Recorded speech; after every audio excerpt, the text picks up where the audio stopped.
You're up and it's still dark. Kick back with a cup of joe. You know you've got friends waiting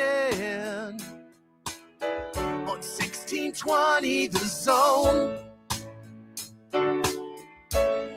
It's Happer and Schaefer. It's Connor and Mike. Listen on the radio stream or YouTube or podcasts.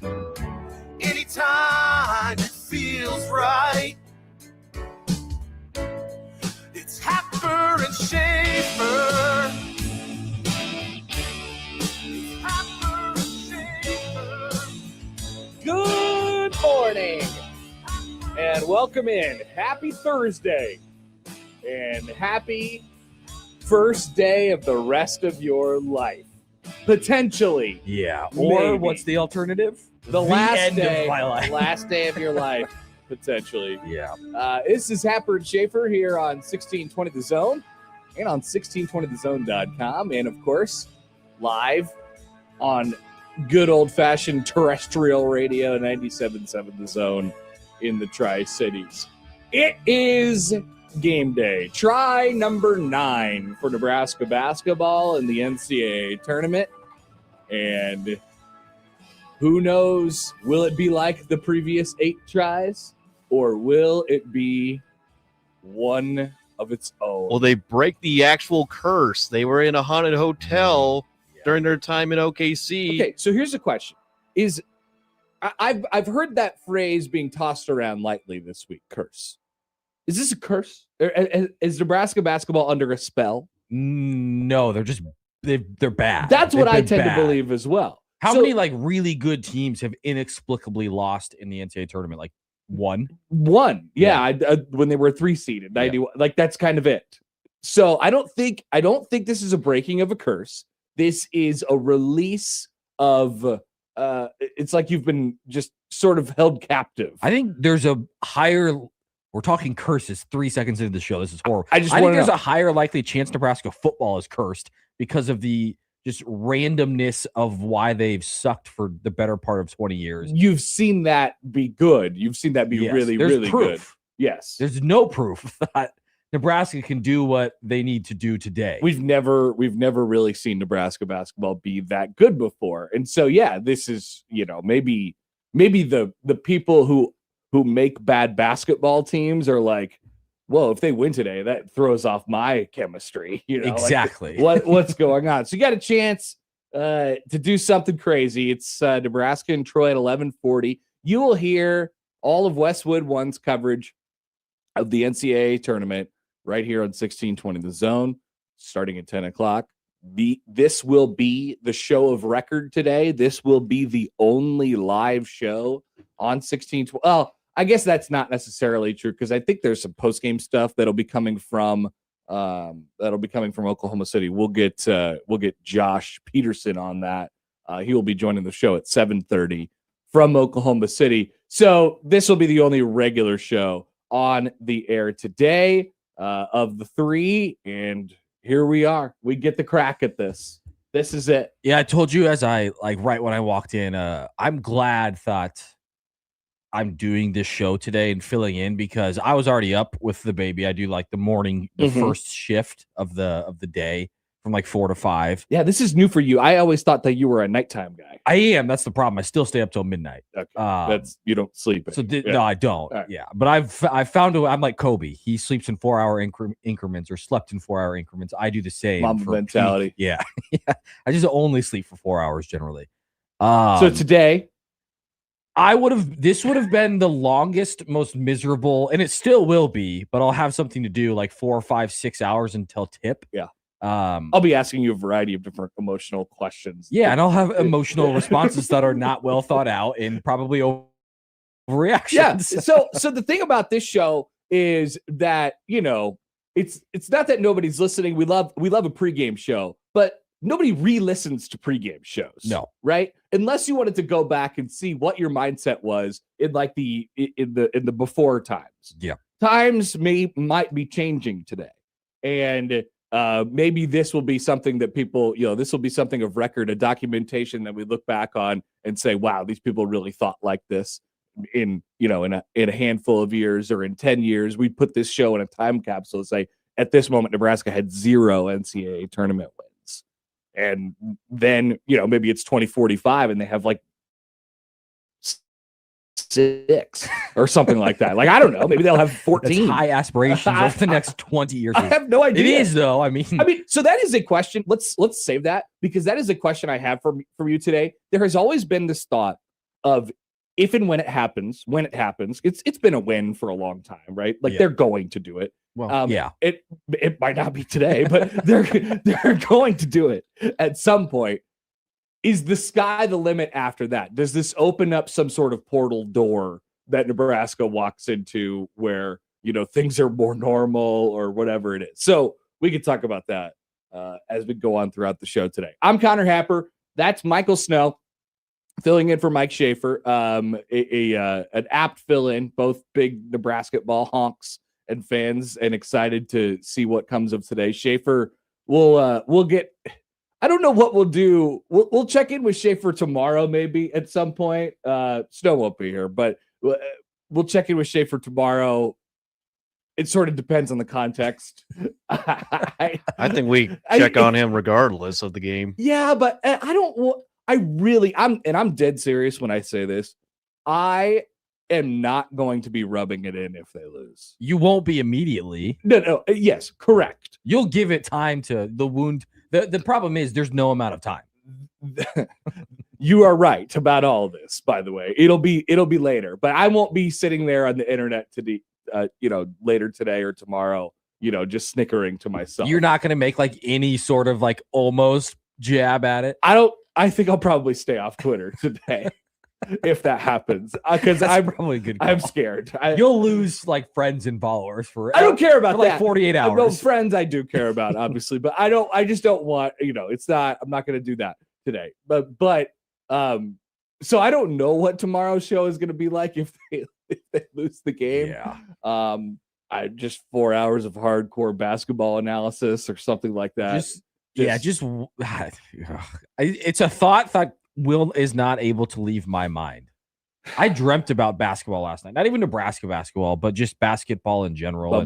Basketball. Yeah. And this is over the last, and I can't say my entire lifetime because I was born in 93. So technically in my lifetime, there have been some massive football games. But over the last 15 to 20 years, there's been one or two bigger games. It's a great question. It's something that I have on the sheet today. It's a big day for Nebraska, for Nebraska's athletic department. Yeah. And so we'll talk about where that sits in the lexicon over the past decade or so, or whatever it might be as well. So Connor Happer, Michael Snow, Joey Colbert with you until 10 o'clock flat out this morning as we get you ready for whatever the day may entail. Luckily, Nebraska's not the very first game.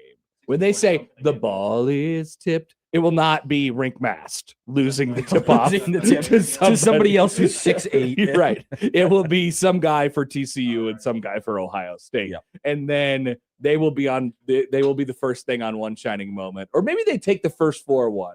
I'm not sure. But they always have the ball is tipped. Yep. Mm-hmm. And so the first 4 is now over. And we're going into real life today at 11:15. Nebraska is the second game of the day. So elsewhere today on the show, Josh Peterson, as I mentioned, will join us from Oklahoma City at 7:30 tonight. He on his I-80 club thing with Jack and Caleb last night. They did this thing where they set up a voicemail line for Husker fans to call in and say what would the prompt was what would a tournament win mean to you? And did I think about calling into the voicemail line? I did. Would you have been you, or would you have faked it? Would have been me, okay. And I would have proffered a thought. What would the thought have been? Well, the thought is this. Is one win really that cool? See, you got to do this. It took 10 minutes into the show for you to do that. It would have been that. It would have been Yeah, that. and But of now- course, I'm not thinking that Okay, now. you're not, I'm, yeah. I'm not thinking about that at all. So Josh will join us today at 7:25.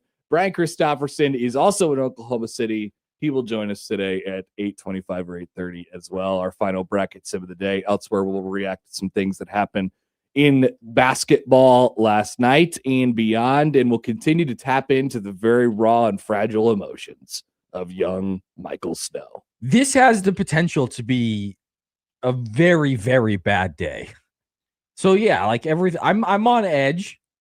I'm easily set off, but I'm gonna do my best. Thank you. I appreciate I'll do my that. best. Now, would you rather have the Nebraska game be like one of the first games, or would you have it I think rather you gotta be go first. in the middle or at the end of the day? I've put a lot of thought into this, even though I know when the game is like, I don't know if I will watch another basketball be dribbled if it goes bad the entire time. Oh, no. come on. Like the A&M game, It I did is sad. watch. It is very sad is. when your team loses in the first day, and then you have to watch the rest of it. Or if they lose in a controversial fashion Yeah. like the Jays did in the Elite Eight. It does happen. Listen, if I could sign off for a controversial, heartbreaking loss in the Elite Eight, I would do it You'll- so fast. Honestly, I'll take it. I would have that year Yeah. as well as but yeah, I think I'm glad I couldn't wait longer. I have to wait 15 minutes longer than I agree any other completely. fan base. I agree completely. I don't think you want to push this thing to Friday or even late tonight. Like, I just think it's good to just let it rip right yeah, now. and I told my wife, like, I'm just kind of not available for 2 hours and potentially like 2 hours after that. Either way. Yeah. Yeah. Like Yeah. it's a big one. There's some marriage household sacrifices that Yes. have to happen here in the state today. Yep. There's no doubt about it. Husker Alex writes in, he says, that was Caleb LMAO. That was not Caleb LMAO. That was Jack's son. No, it was Caleb. Trust me. I know what Jack's son looks like. It was Caleb Henry. He was on the video. I know Jack's son is there as well, which is great because they get to take in that experience together one way or the other. But I know what Caleb Henry looks like. I've met him before, and I know what Jack's son looks like. I've met him before. Trust me, it's okay. All right, let's take a phone call. Andrew says we get a little descriptor of what the phone call is about. Usually, the descriptor on Andrew is it's Creighton. Oh, great. This time it says Andrew wants to talk about Nebraska this time. So, Andrew, here you go. What do you got? All right. So, I mean, of course, you know, my disdain for Nebraska basketball. How do you, as a head coach,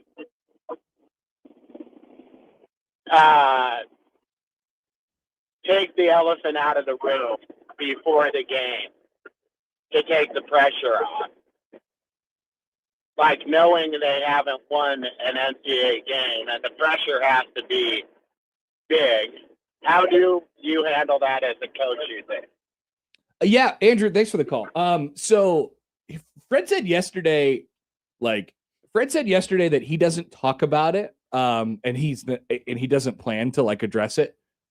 Although I'm a little dubious of that because Fred, for as calm and mild mannered as he is, he gives a hell of a fire me up speech. So my guess would be he's gonna have something in the bag today. You know, it won't be like rah-rah or anything, but No, it'll be poignant. And he usually says the quiet part out loud. He usually does that. And so he said yesterday, like, nah, we're not gonna talk about it. Everybody knows, they all know about it, which is absolutely true. Like, they know what kind of, you know, sort of pressure they're under, if you want to call it that. But my guess is, like, the message before the game is, look, man, you got a chance right now to make history for this program. There's a lot of people who care about this. Or you could get into that part, or you could not. But I imagine you say it. Like, the pressure has been built up over the course, like since the 15-0 start, when you knew this team was going to be in the NCAA tournament in one way or the other. You never knew what seed they were gonna be, but like since then, it's been, hey, we've got a chance to do something that has never happened in Nebraska before. Like, the pressure has been there And the pressure has been there for these guys since the A&M game, some of those guys. And they've talked about it. Like, I know we're going to talk about Jamarc's quote a little bit later in the show. Great quote. And Sam talked about it too. Like, we weren't ready. Like, we thought just because we wanted it more, we were going to win the game. And like, that's not what happens in March. You can't just want a win and then go get one. Mm-hmm. So I think Fred's going to talk about it. I think Fred's going to say, like, listen, let's not shy away from the opportunity we have, because that's exciting. He's got the right team. He's got the right team for that. I think he could say that to them. They're old enough. They've been around enough, and they've showed it at a variety of different points this year that they're not very susceptible to like getting outside of themselves. Like they're pretty much him, right? They're pretty calm, cool, and collected. So I think, Andrew, you address it. I think you say it, even though it's the elephant in the room. Like, you just let it hang out in the room with you. Yeah. You know? I mean, we call it the elephant in the room for a reason. Like, it's impossible to ignore. And it's impossible to remove. It is impossible unless you go out and you win a basketball game and then the elephant is gone forever. That's true. You could just not address it, never talk about the elephant, win the game, and then the elephant magically disappears. I have found in my life ignoring your problems doesn't help things. Okay. All right. So I think address the elephant. Yeah. And I don't listen, you don't have to like sit there and be like, guys, this has never happened. You can address the elephant in the room without directly saying, hey, there's all this extra pressure. But I don't think these guys are going to feel extra pressure more than they already feel. Like you said, they know the situation. Nobody needs explained what's at stake today for this team, for the fans, for, outside fans of other teams. Like, it's either the joke continues or it ends. This is a good potential bit for today. Predict Fred Hoiberg's speech. I mean, we don't have anything else to do, to be honest with you. Yeah. Matthew writes in, he says on YouTube, Fred will point out how many are still doubting them and that they don't belong. Yeah. I mean, yeah, I think, like I said, Fred will I just got a good potential for a hype speech. I'll explain it in a second. But yeah, Fred will tap in. He knows the present emotions, and he will tap in. I don't know that you see all that stuff, but he absolutely can get people going. Got a text from a friend. Guys, if you lose this game, I may die. You see him with the cell phone right over his heart. Like, I'm done. I'm done. I may do it.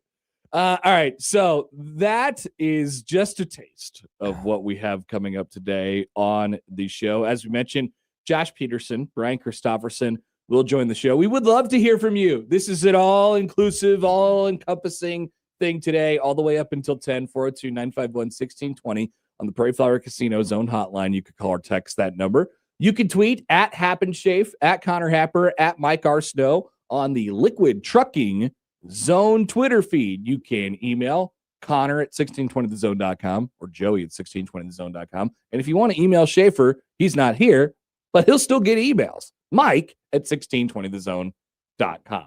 Don't email Michael Snow. He doesn't have a company email, and I'm not going to give his personal email. Yeah, if you can somehow find my email, you can email me, but don't. Your email address, I asked for it the other day. It had a lot of numbers on it. Yeah, well, that's my childhood address. I was young when I made it. You want to talk about, I'm going to give myself a pat on the back here. We've probably talked about this before. I made a great email address on my first email. What was your first email, or do you still use Connor Happer? That's good.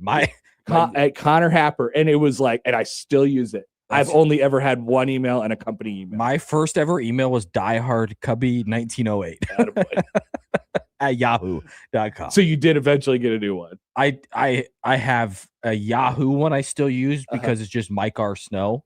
Okay, well, you just told me. I use that for spam now. But then I have my Gmail one, which is all the letters because Mike R. Snow was already taken. Diehard Cubby 1908. Yeah. I'm surprised. Wow. I'm sort of amazed. Like there was not a Z in there or anything like that. It was. Yeah. I was really excited as I was 12 years old making an email. Yeah. There's some wild ones out there that people still use. I was in charge of hiring some people at my current job, and they obviously sent in their resumes with their emails attached to it. And like half of them were just like clearly childhood. It was like cat lover 48. Just make a new email. And use it. Here's the trick you could do. Put business after your first and last name. It's probably not taken. Yeah. And that can be your business email address if you would like. Just make a new email. You could literally use it for only that. You can make as many email accounts as you want. You are allowed to. You definitely can do that. It's truly amazing. So anyway, email us on the Equitable Bank inbox, Connor1620thezone.com. And we say good morning to our YouTube streamers today, where Bada Bing 89 writes in. Now that's a good old email. Today's the day, boys. LFG. We will see. Only one way to find out. By the way, we'll come back, and you know what? We'll take a break because I saw something earlier that I think needs to be brought up regarding Oklahoma City, where people are saying, people who have never been to Oklahoma City, who have just arrived there for the first time in the last 24 hours. Do you see what they're all saying? I don't know. They're all saying Oklahoma City, underrated. Just because you've never been there before and you're there for the first time now doesn't make it immediately underrated. Do you say Omaha is underrated? Because I've heard Oklahoma City and Omaha are like semi-comparable. Oklahoma City or Omaha seems properly rated. I think Omaha is great. I think people like Omaha. Yeah. People don't like Omaha. It feels like a mid-city. You could be surprised by a place and not call it over or underrated. There it is. Like, wow, Omaha, I'm surprised at how nice it was. That's it. So, plenty to discuss as we roll on a Thursday edition of Happer and Schaefer on 1620 The Zone.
All right, check this out.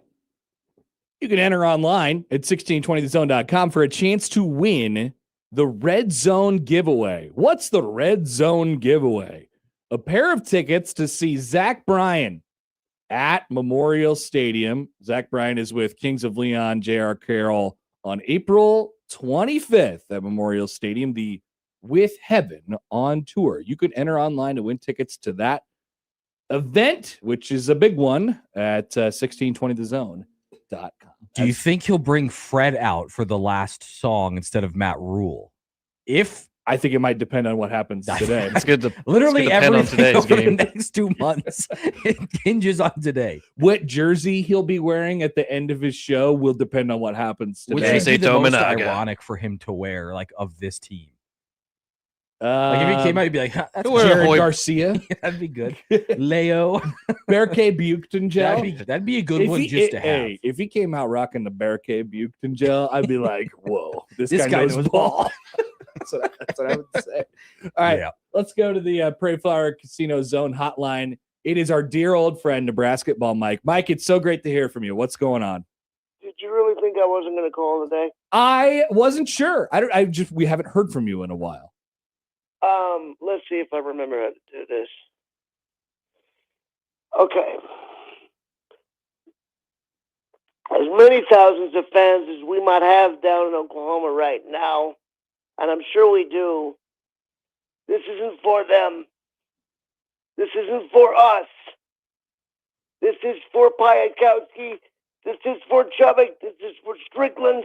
This is for Lou and Derek Walker and Sam Griesel and all the rest. And this is for a very, very patient man who has sat there and watched this team for over 40 years. We know what we're about ready to do. I took care of St. Patrick's Day a couple days ago. I took care of all my business. I know what I got to focus on. This is going to lead to so much pressure being taken off this program. We're going to finish this. And when we do, if you wait, you're going to watch this state lose its mind. I have a proposal. Sam and Fred get a statue. Ooh. And Kim Pavelka gets the court named after him. Oh, interesting. They don't have the court named after anybody, right? Well, I guess they have it named after like FNBO or something. Who would like they that. name it after? Interesting. I What don't an idea. think it should go to a coach because honestly, as good as Danny Nee was, he didn't finish. Fred's statement would be the statue. If we could name it after Kent, it would be one of the coolest things because it would be the only one in the country named after an announcer. Yeah. Also, he's been around for like the entire history of the program. I mean, like Yes, he's the guy who's seen literally everything that you just mentioned, every single player that you just mentioned, and all the losses, so far in the tournament, and hopefully the win today, right? Yes.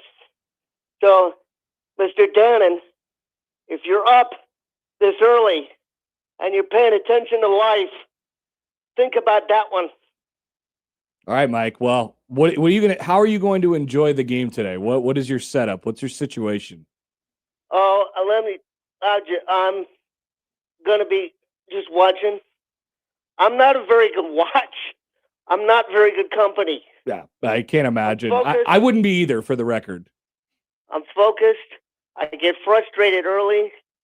I get frustrated easily. But these gentlemen, and they are gentlemen, they're grown.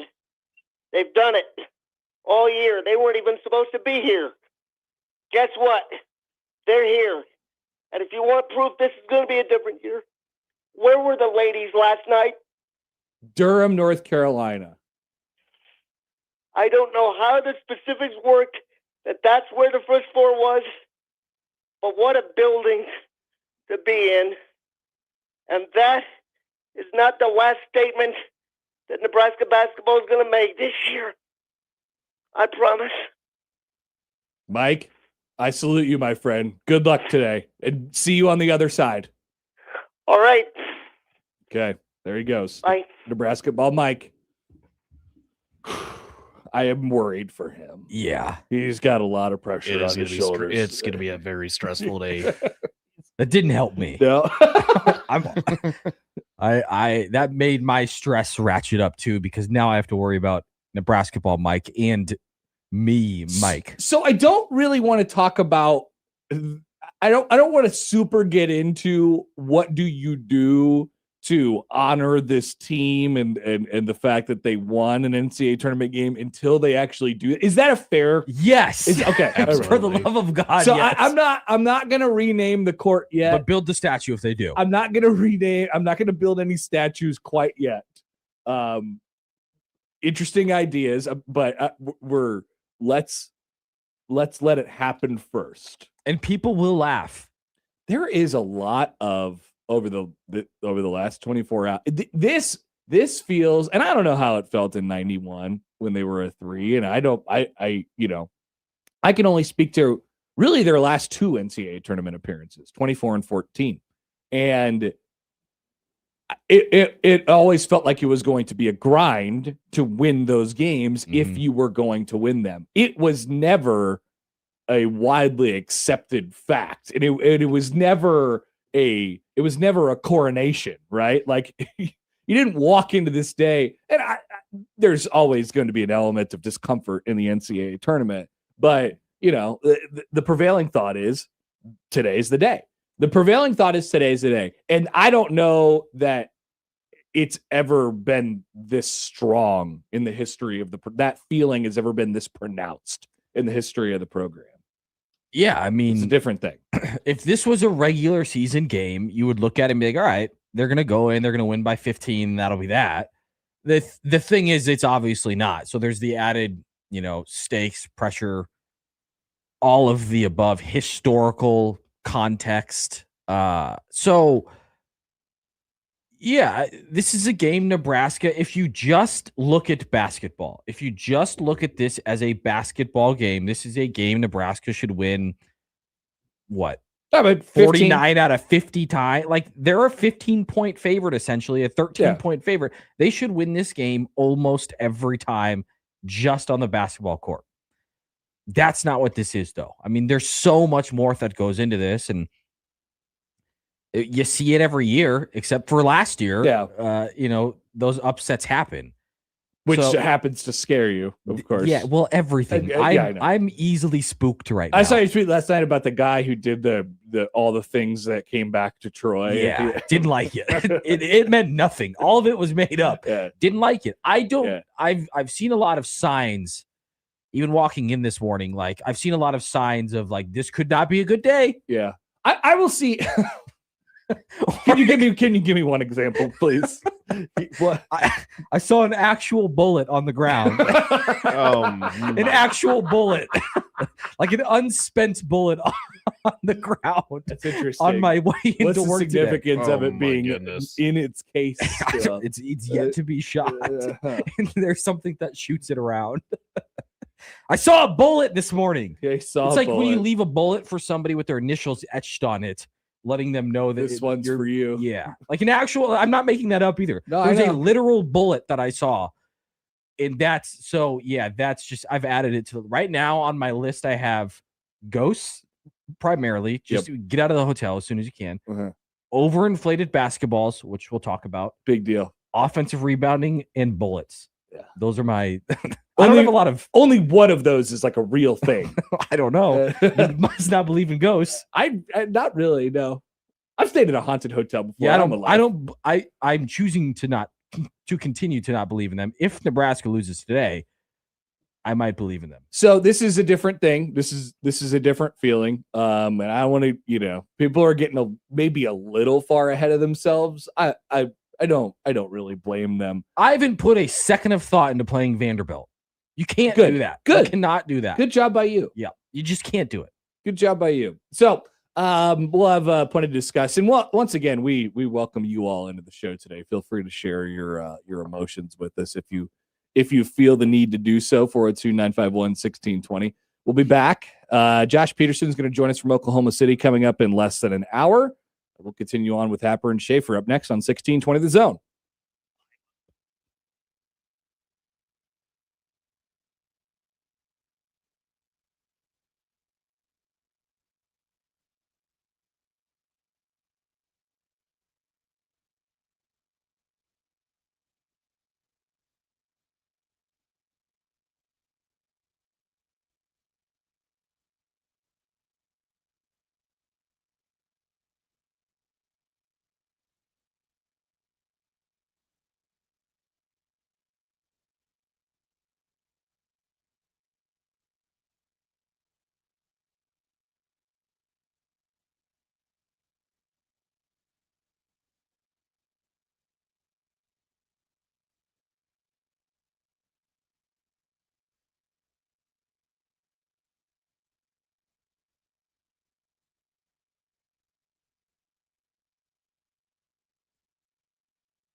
Texan 402 writes in, obviously a very Husker-based show today, but what was going on with the scoreboard at the Chuck last night?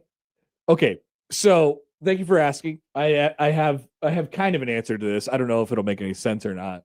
So, long story short is everything didn't work last night at at Charles Schwab Field. Like the scoreboard was not like I think the systems just like had to be completely shut down.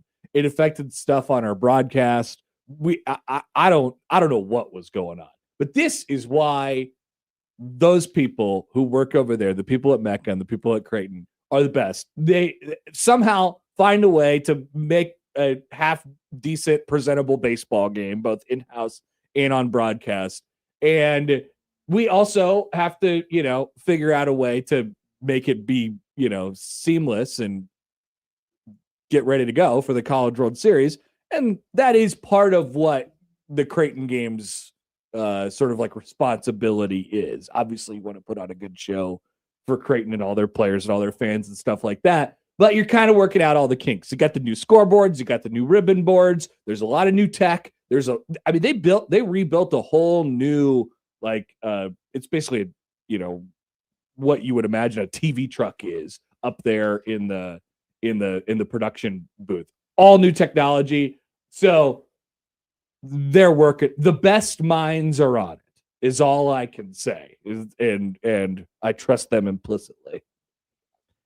That's like a nightmare scenario. Yes. when for my job, we put on like a full professional rodeo, and when things don't go well, Oh my God. it is like a nightmare for worst. even if you're not like involved directly with it. Mm-hmm. If you're part of a live event where something bad happens, especially to like a scoreboard or any presenting aspect of it, all you do is panic until it's fixed. Mm-hmm. Mm-hmm.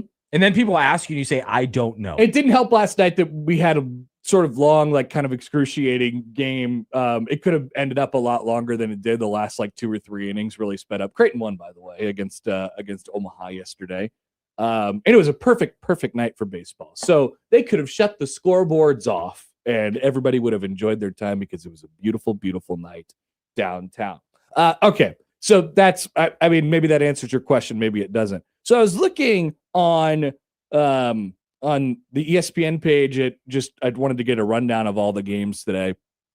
And, ESPN always has they always have a thing where they show you how low ticket prices are in the secondary market.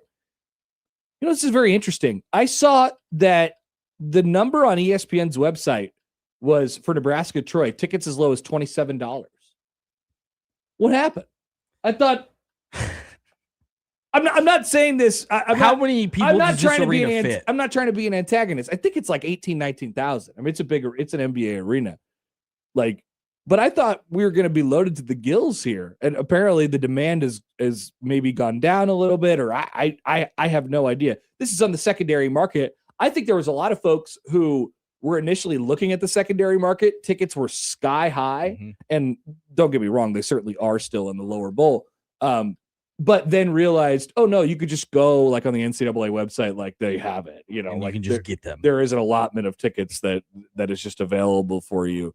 And I would imagine that a lot of the tickets that have been sold at this site were to Nebraska fans, because it's not like there's a whole lot of other giant, mass traveling fan bases in Oklahoma City. I mean, obviously you have Troy. The other 2 games today, or the other two teams in the first session are McNeese and Vanderbilt. Not a huge traveling fan base on either of those teams.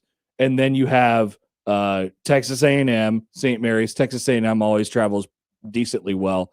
And then a super duper late game for Idaho and Houston. You might say, well, Houston will probably travel, and it's a decently drivable thing. But it's also like everyone knows that Houston's beating Idaho tonight. And so maybe you just wait until Saturday if you're the Houston fans to come on up. So it's as of this very moment, you could still go to you could still witness history for a pretty decent price if you're interested. I think unfortunately now you'd have to fly Unless you're like live in Wichita or something. That's true. Or Yeah. you're already in Wichita. Maybe you went to the Nebraska baseball Get game a charter last night. plane.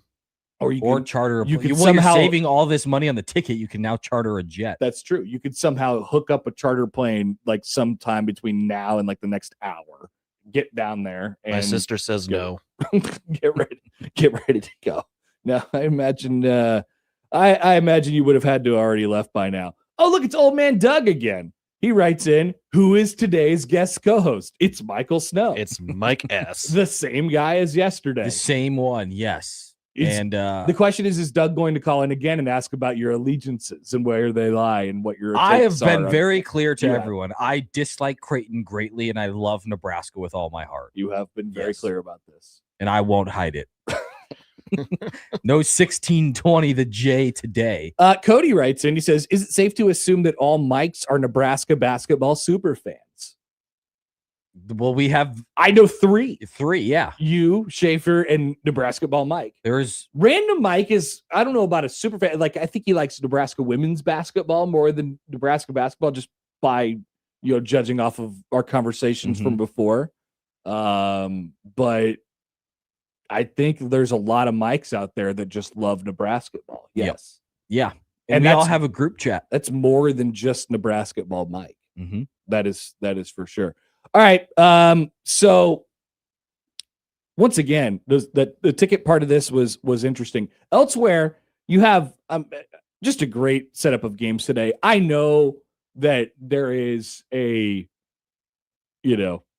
you're just going to look at the local angle to this, and especially if you're down there and if you're part of the traveling media or whatever it is, they're looking down there right now, and it's like, yeah, this is the only game that I care about today. But for people who just love the tournament like me, and it just so happens that my team is not in the tournament this year. They're in the tournament. They're this in year. a tournament in a couple weeks, but that is a different type of thing. Like, I just love the tournament. I just like taking in the first day. And I will watch today with great enjoyment. outside of Nebraska, because that's obviously the one we're all locked into. Like, what's the game you're looking at? Today, Is there one? well, Like, is there one that very clearly sticks out above the rest? just as far as it will be a good game or it will be an upset, or I just I like the intrigue idea of the matchup. the intrigue level, because I don't like. I think the most interesting game of the day is High Point, Wisconsin. Yeah, that'll be a fun one. Yeah, VCU gonna- North Carolina is going to be good. That's going to be a 5:50 tip on TNT. So the upsets that people have chosen this year are all the same. yes. So, and by the way, I'm with everybody. VCU is going to beat North Carolina. Okay, North Carolina is limping into the tournament. I think VCU is going to win that game. And then I have seen a lot of people take High Point over Wisconsin, and I agree with people who are saying this. South Florida is going to beat Louisville today. That is going to happen because I'm a Pat Kelsey hater and disrespecter. I think That's- I think we're That's going a good enough reason. I think we're going to see chaos where Alabama and Texas Tech is at, because Alabama lost a player due to legal problems, and then Texas Tech lost a player due to a season-ending injury. We might see a 12 and a 13 play each other in the round of 32. I'm working on my bracket right now, and that's kind of what. But I aren't those games tomorrow? Yeah, those games are tomorrow. Gotcha. Yeah. I still kind of believe in Alabama a little bit, and I still Is kind he of for sure not playing? he has been removed. Yeah, from he's removed from the campus. team. I believe he is playing in jail. Their pickup team just got a lot better. Yeah, that is a big yikes situation. The first game is going to be pretty good. It's TCU and Ohio State, the typical 8-9 matchup. Whoever wins that will be eventually playing. I don't know what Duke. it is. I like. It is always something. I wish someone did like the fake. You know how they did the college baseball top 25 and they just like slotted out spots. It was like this team goes here. Mhm. We did it a couple weeks ago with the regional teams. It feels like TCU Ohio State or something like TCU Ohio State is always the first game. It's sort of a blah matchup. It doesn't really matter who wins because either way they're losing to the next team. Yep. And like it's like this is a nice. Creighton was the first matchup last year against Louisville. They were the 8-9 game. Was that the very first game of the tournament? I think it was the very first game. I would imagine that's how that game was viewed on the national landscape because whoever won the game was definitely losing to Auburn, and it happened that way. They usually start out the NCAA tournament round of 64 with the 8-9 games because it's like a coin flip kind of a deal. Yep, and that's where we stand. I think TCU is going to win that game, but I don't think it's particularly consequential. Yeah, I don't, because the winner is losing to Duke. I will watch that game because something has to get me to 1140. Oh yeah, I mean, come on. So like, obviously everybody's watching it. I don't care about that. Will you watch the last 15 minutes of the most watched episode of Price is Right of the year? It's a tradition unlike any other. It is a tradition unlike any other, and I do want to know the price of baking soda now. I mean, seriously, I go into that thing every year. It's like 10:45. I'm like, all right, come on. Somebody's got to be doing some college basketball pregame coverage. Is it still Drew Carey? Somewhere. It's Drew Carey. Yeah. Drew Carey is our pregame show. I don't know how much anything costs anymore. No. And so I'm like, I play along. So I'm so bad. Yeah, and it's obscenely bad. I grew up watching. I don't know, like I wasn't a big huge part of. I was my not a childhood. huge Price is Right guy. Oh, I loved Price is Right, but that's because my babysitter when I was a child loved Price is Right. And now you don't watch Price is Right anymore. I have not watched The Price is Right until exactly 365 days ago. Same here. Same here. That's the exact last time. So when enjoy I saw it. a single minute of it. Price is Right, straight into that beautiful, beautiful, excuse me, beautiful, beautiful music. I'm getting choked up thinking about it, to be honest with you. And so it's a special day every single year. You know who else quickly I'm fully out on? Gonzaga. I don't think they're that good.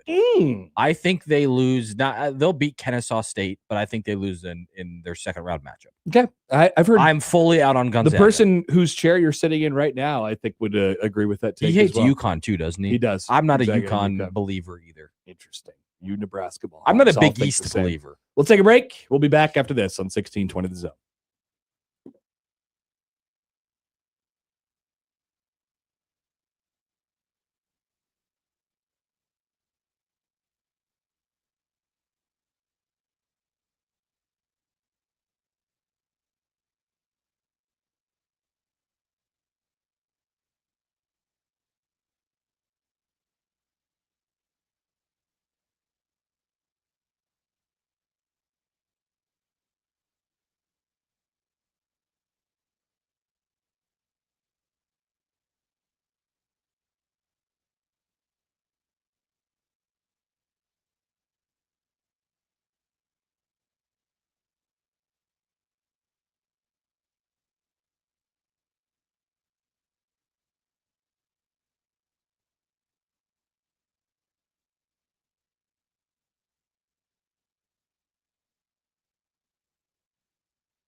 All right, the field of 64 is set in the NCAA tournament. Miami of Ohio last night wins against SMU, and I don't know if proves their legitimacy is the way to say it, but 89-79 took control later in the game, shot 41 threes, made 16 of them on their way to a victory.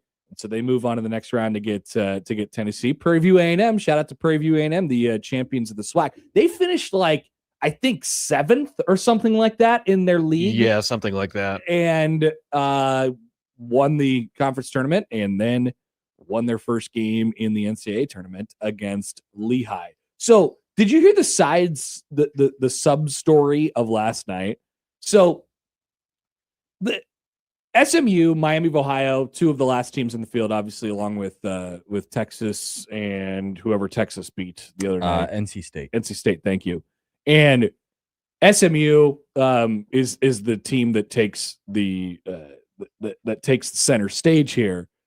One of the last teams in the field, and when the guy who came on the committee, I think he's the committee chair, Gill is his last name. He came on afterwards and explained the sort of decision making. And one of the questions is always, how much are injuries factored into whether you select teams or you leave teams at home, and did it come into play in any regards this year? And the answer to that question resulted in an answer about SMU. They had a player, BJ Edwards, who had missed the last several games of the regular season. And apparently the committee was given a heads up, whether it was by SMU or by somebody else. They, called or whatever and said, hey, what's the deal on this Edwards guy? Like, this matters. And SMU said, yeah, I think he's going to go. I think he's going to play. He did not play. No, he did not play last night.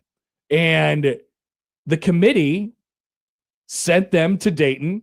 SMU made the NCAA tournament. Now, to be clear here, I don't think that there's a whole lot of teams who had the argument to be like, all right, we should have been in instead. But didn't SMU lose 5 of their last 6 games? Yeah, they were limping in largely because of Edwards. He averaged 14, 5, and 5. He's their best, one of their, if not their best player. So SMU lost, let's see, 1, 2, 3, 4, 5, 6 out of their last 7. Interesting. All right, sorry. No. 6 out of their last 7, I guess, including last night. So 5 out of their last 6 before the NCAA tournament. And, they have one of the great names in college basketball in Boopy Miller, but they also have this Edwards guy who's missed, like I said, I think it was 6 games in a row. 1, 2, 3, 4, 5. I guess it was 5 before last night. And the committee got some assurances like, he's going to play. And so, we're full speed ahead. And he did not. Well, this is fascinating. They said it on the broadcast, he was ready to go, and then he did a really intense shoot around, and decided he's not going to go. It's all right. So this brings up a variety of different questions. Number one, I guess, is how much do injuries really need to play into this? And once again, please listen to this conversation, understanding the context of, I don't feel like anyone else had a real adequate argument to be in over SMU. As we said on Selection Sunday, I think they got the 68 right. I don't have any problem with where they ended up. But it is possible that SMU got pushed over the edge into the right side of the tournament, on the right side of the bubble, because they told the committee a blatant, flat-out lie here, which is concerning for a variety of different reasons. I feel like we're looking at the injury thing probably a little bit too much. Yep. I know they got introduced in the criteria a couple years ago, and it's one of the things we always talk about on Selection Sunday. It's one of the things we talk about now with the college football playoff as well. I don't know why we have to do that. I think teams can be, not that it's not a factor, but I do feel like you could get a pretty good and accurate, especially in college basketball, an accurate picture of the book that's already been written about a team leading up to the NCAA tournament. And we could stop using our projections and stuff like that to say, hey, if this guy plays, then they are a different team. And therefore I'm projecting that they will be able to have some upward mobility. Also, I also feel like we shouldn't take into account if you feel like teams have the ability to win multiple games in the tournament. They should be judged off of what they have done to that moment. And so, like, if you're projecting, oh, this guy's going to be there, so they could win a game, and they could win 2 games, and they could win 3 games, and if they're not, they don't, and we should leave them out for that reason. That's a flawed way to go about your business. Yeah, it's always tough. In my opinion, your burden of proof is the regular season, and if you have a guy go down, that is what it is. Like, the burden of proof is still there. The numbers are still the numbers. Yes, are you a worse team without a guy who averages 14 points, 5 boards, 5 assists? Of course you are. Obviously you are, but you should still get the opportunity to play because you put in 33 games or whatever it is throughout the course of a year to prove that you belong there. Have they struggled the last month of the season? Yeah, of course. But if their resume still states that they should make the NCAA tournament, then they should make the NCAA tournament. I agree. Especially when you're talking like last 4 in, first 4 out. All of those teams are essentially the same. Like, you have all of these power conference schools who are, 20 wins, 19 wins. And then you have all these non-power conference schools who have 25, 26, 27 wins. Regardless, like, would we have felt better if Auburn played instead of SMU? Would Auburn have had a better chance to beat Miami, Ohio? Maybe. They probably would have, but that doesn't. They should have not been essentially 500 during the regular season. I also don't think, like, if we're getting into that granular of detail, is like, hey, the committee calls up or somebody calls the committee and reaches out and says, hey, look, we got our guy here. He's going to play. Don't worry about us. You should put us in the tournament because we're going to be the best version of ourselves. That's a little too much. I don't know. Like, we talked about Auburn and their politicking and how good the SEC is at putting out infographics saying how many hard teams they play on their schedule. Like, it's a little too politicky for me. It's a little too like, hey, why don't you hear me out? Why don't you just have all the teams who are on the bubble for the NCAA tournament go to Dallas and they'll put together PowerPoints to why they should be in the NCAA tournament? Like, that's not the game I want to get into. Yeah, you shouldn't have to present your case after you've presented your case for an entire season. Right. Like, the PowerPoints is your regular season and conference tournament. Like, North Carolina, they're down their best player. PowerPoint slide 1. We beat X team. Slide 1. We won our opening game. Slide 2. We lost our second game. Slide, like, those are your slides are every game you've played. We beat Florida in Gainesville first time since 1996. There you go. So, I mean, you could look at it whichever way you want. But yeah, this is the resume that you have. It'd be really funny if they did a PowerPoint with 32 slides or whatever, and we're like, and it's just the win box score. Tarleton State, win Texas A&M Corpus Christi. Just a breakdown of every game they played. Pretty good idea, but no, that's not the world. That's not the world that I want to get into. That's for sure. Andrew writes in on the Liquid Trucking Zone Twitter feed. He tweets at Connor Happer. A team next year is going to get left out with a player with a day-to-day injury because SMU burned the committee. See, that's the stuff I'm worried about now. Like, we need to clean up the language on this thing. And I don't know. Once again, the politicking has gotten at a all-time annoying and high level in college football as far as the college football playoff is concerned. And I'm worried about it getting there for basketball. Here's it doesn't the last 4 in games is like, how consequential are they in the grand scheme of things? You're not going to have very many. You're not going to have any 16 seeds do anything. You're not going to have very many 11 seeds do a whole lot. They can make a little bit of a run. But the making the NCAA tournament and not making the NCAA tournament is a really hard line. Like, it's a great deal for Andy Enfield at SMU to make the NCAA tournament instead of being the coach who didn't make the NCAA tournament. Like, in history will show that that's how coaches are judged. Yeah. And he gets one more NCAA tournament appearance, even though it was a first 4 loss. And, they might have politicked their way in. Like, it doesn't matter. He still made the NCAA. He still took SMU to the NCAA tournament. Still have the appearance. You can put it on a banner somewhere. Right. I don't know if SMU is they probably do. Of that, but matters. Let's judge a season. Let's judge a full season. Let's not judge somebody spraining their ankle 2.5 weeks before the NCAA tournament. Let's move on to more Nebraska ball here, and we'll get into this with Josh Peterson coming up in about 15 minutes or so. He'll join us live from Oklahoma City. So we touched on this earlier. Help me think. I'm going to need your guys' help on this at 402-951-1620. I couldn't figure out exactly how to word this question to get the answer the way that I want. So I want some thoughts on this. This is if this happens today, this is the University of Nebraska's biggest major accomplishment. And I know that's a very nebulous type of parameter there, but like University of Nebraska's biggest major accomplishment since when? I mean, then you get into bowl game conversations and all those different things. Biggest achievement on a national stage, if Nebraska wins today, they will do something that famously, literally every other high major team has done, but the magnifying glass will be on them. It will be zoomed in tight, right? It will the celebration.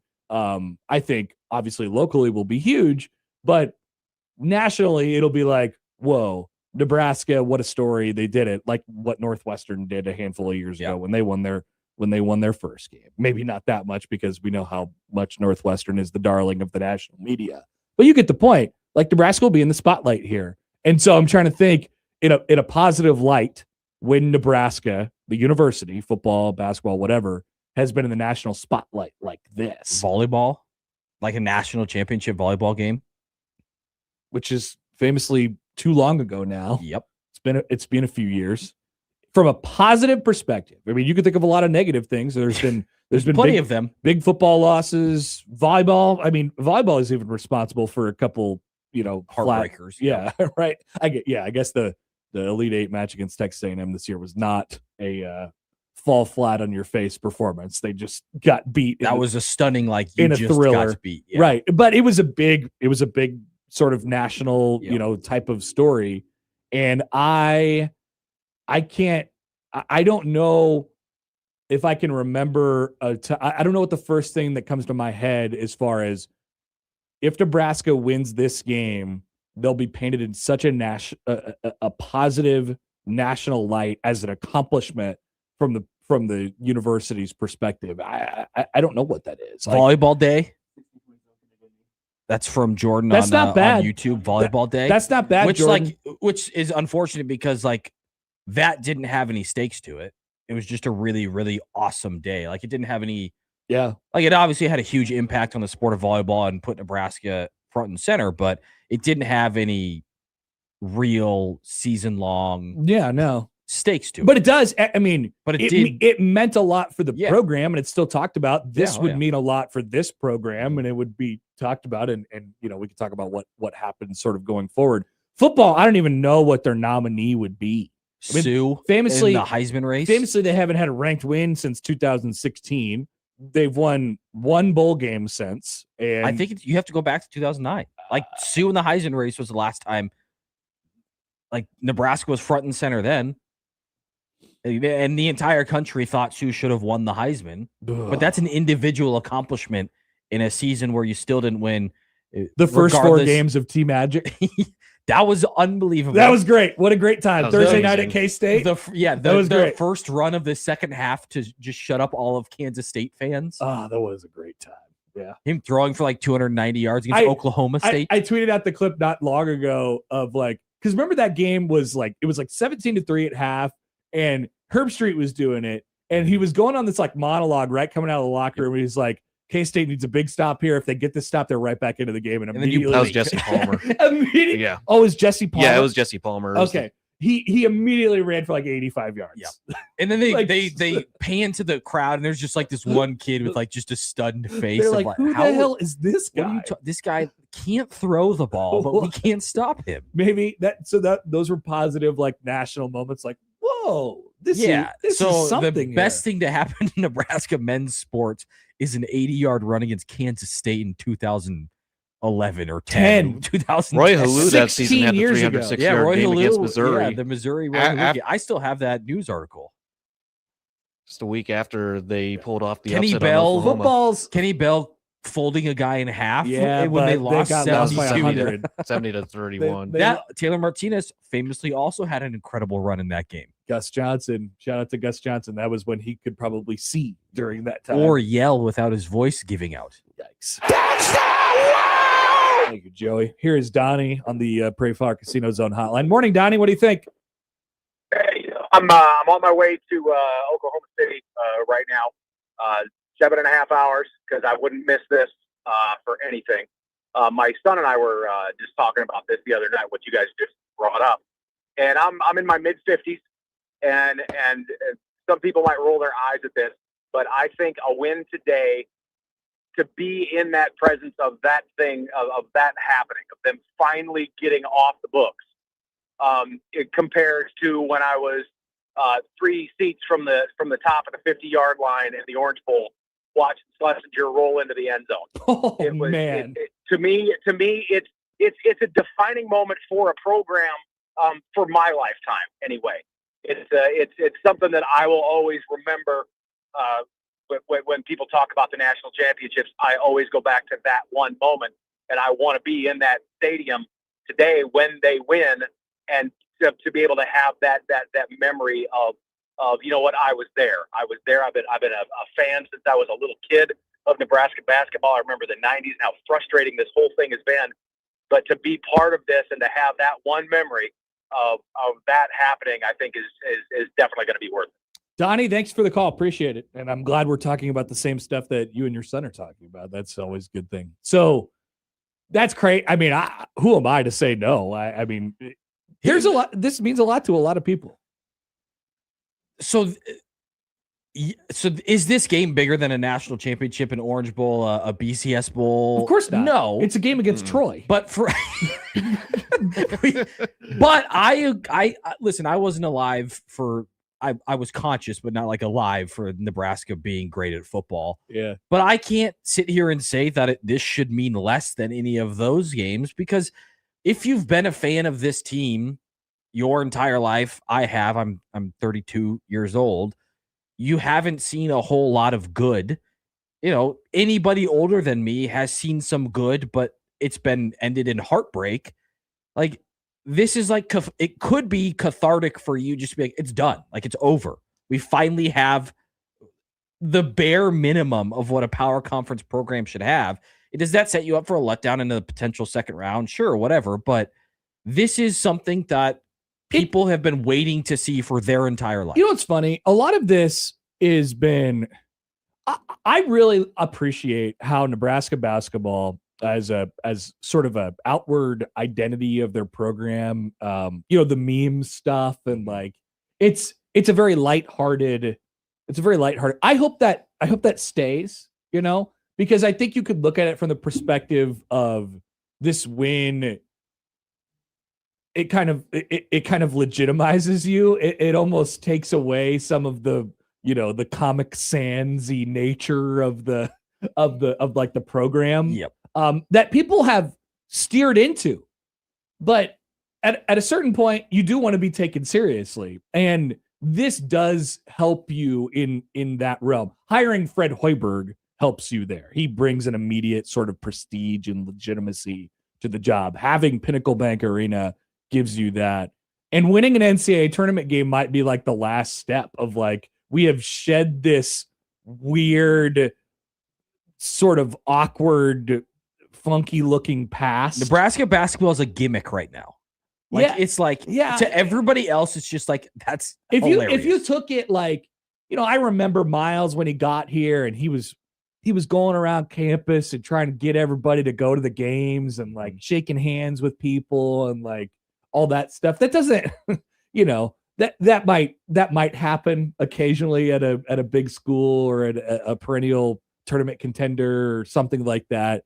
It's just uncommon. Nebraska basketball has stood alone sort of as an uncommon, you know, high major school over the last several years for a variety of different reasons. But over that period of time, it is just kind of legitimized and legitimized and legitimized and legitimized. And this is sort of like the final, one of the final legitimizing bosses. There's always a next boss, right? Sweet 16 is next. Yeah, and, I mean, and you move whatever. the goalpost after this. But Yeah. this is a very important goalpost to get through. It's the arguably most it's important. it's the biggest one. Like It's the biggest one. If you want to be taken seriously, having a great arena is awesome, and having a coach that you do, I mean, seriously, he's awesome. It is great. But you got to win a tournament game. I hesitate to say like program changing win because there's a world where stuff opens up. Yeah, we're in a much different time than when guys stayed at schools for 4 years, and when you got a recruit and he was a freshman, you were going to have him for 4 years. Like that has changed. So like when you say program defining win and program changing win, like what does that open the door to? I don't necessarily know, but it stops the majority of the jokes. And does this push Nebraska over the top with some recruits? It could. Maybe. I don't know how many recruits are coming. At the very least, it takes PBA. it takes a either imaginary or real. It weight. takes an anti-recruit point away from other teams. A couple tweets here because we got to get to Josh. Andrew writes and he says biggest accomplishment since winning a College World Series game in 05. I remember legit. Yeah, that was. I mean, and then Jeff Larish took it away from you. I was at a travel baseball game and we had it on the radio in the dugout. Like that was a huge statewide moment. You, me, and Schaefer had all shared exactly the same story about that game. Our childhoods were the exact same. Kent writes and he says, "How about finishing second in wrestling last year?" I don't know. I can't really speak to that much, but I'm sort of mainly talking about football and men's basketball and I guess baseball as well. All right, we'll get Josh's opinion on this, and we'll do that next as Josh Peterson joins us live from Oklahoma City, coming up next on 1620 The Zone. But first, a word from Underdog Fantasy, where the tournament is back. Upsets are inevitable, and Underdog is the best place to get in on all the action. You can make picks and win money. Right now in Nebraska, playing on Underdog is easy. Just pick whether your favorite players will go higher or lower on stats like points, rebounds, steals, and more. Get those picks right, and you could win up to 5,000 times your cash. Imagine that today. Once again, right now in the state of Nebraska, you don't have to go anywhere. Just pick those higher or lowers, and you got yourself set up. Here's what you got to do. Download the app today, right now, in fact, and use promo code HAPPER1620 to score $50 in bonus entries when you play your first $5. That's promo code HAPPER1620. Underdog, make picks, win money. Must be 19 plus and present in Nebraska. Terms apply. See assets.underdogfantasy.com for details. Consider with your play. Call 1-800-MY-RESET or visit ncpgambling.org.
All right, welcome back. Connor Happer, Michael Snow, Joey Colbert with you here on Happer and Schaefer on 1620 The Zone and on 1620thezone.com. We are joined now. If you're watching along with us on YouTube, you could already see who we're joined by. It is our dear friend Josh Peterson, who's ready for a big day in Oklahoma City. This is powered by Woodhouse Cadillac. Josh, good morning. How are you? I'm good. Can you hear me? I can hear you. Working? You're frozen, but I can. Well, now you're frozen. Now you're unfrozen. Okay, This seems like it's working fine. Yeah. All right. Well, as long as you can hear me, that's good. The Wi-Fi at Airbnbs is always terrible. I don't know why this is so impossible for homes that you go stay at for the Wi-Fi to suck so much, but that's the case here in Oklahoma City. I will say it is a little bit better than when you guys were in the car yesterday, so that's good. That's good. That's good. And now Jack is yelling out in the living room. This is not a critique of Jack. This is not an attack on Jack Mitchell right now. This is an attack on the owners of this home, but I digress. You guys are doing so much radio from this house. I don't think the house is prepared to host like 4 radio shows at once. So I don't know. I'll give them a little slack. Yeah, that's true. We streamed all of the basketball games last night, and I mean, I don't know if I've ever seen picture so crisp as what was on the television. And yet, when we streamed a podcast and now we're doing 2 radio shows, the Wi-Fi is struggling just a little bit right now, just a little bit. Jordan is wondering why you're wearing blue. I unbiased observer at the game. I'm going with a press pass. What are we talking about? I'm not going in the stands. I understand what people don't get about this. Yeah, like we're sensitive today. You gotta wear a button-down shirt to cover the NCAA tournament. I believe that's in the bylaws. Yeah, we're on edge. We're sensitive. Everything is a slight against Nebraska until it's not. Here's the best part, Snow. So my favorite color is blue, and so I have a lot of blue stuff. But if I ever go cover a Creighton game, I'm kind of screwed because I don't have any non-blue button-up shirts. Like, seriously, I would say 90% of them are blue. So today I put this on, and I figured someone was going to show up in the chat and be critical. So, it is what it is. This is a comfy shirt. I'm feeling good. I'm ready to go, making my way to the arena, within the next few hours.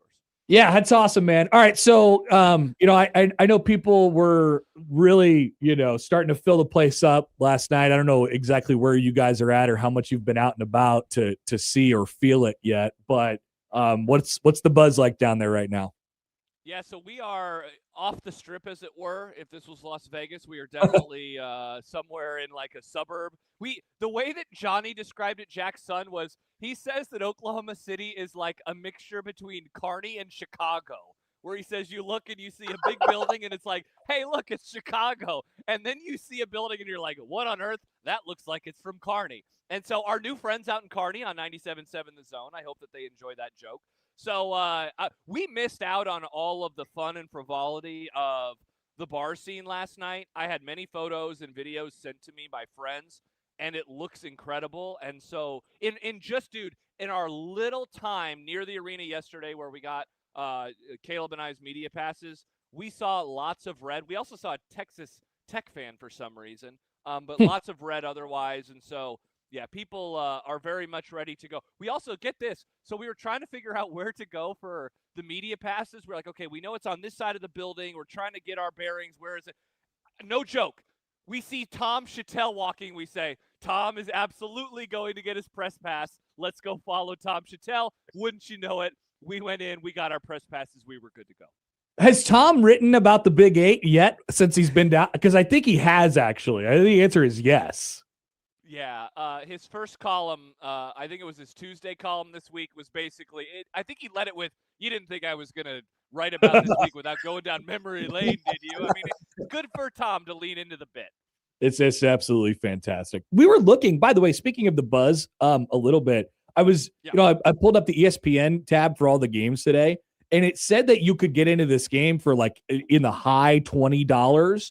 And sure enough, I clicked on the link, and yeah, it looks like $29. It's sort of interesting how the whole, the immediate push for this went. And I think people were buying the secondary tickets online like right away, and the prices were way, way jacked up. And don't get me wrong, there's some really, really expensive tickets in the lower bowl still.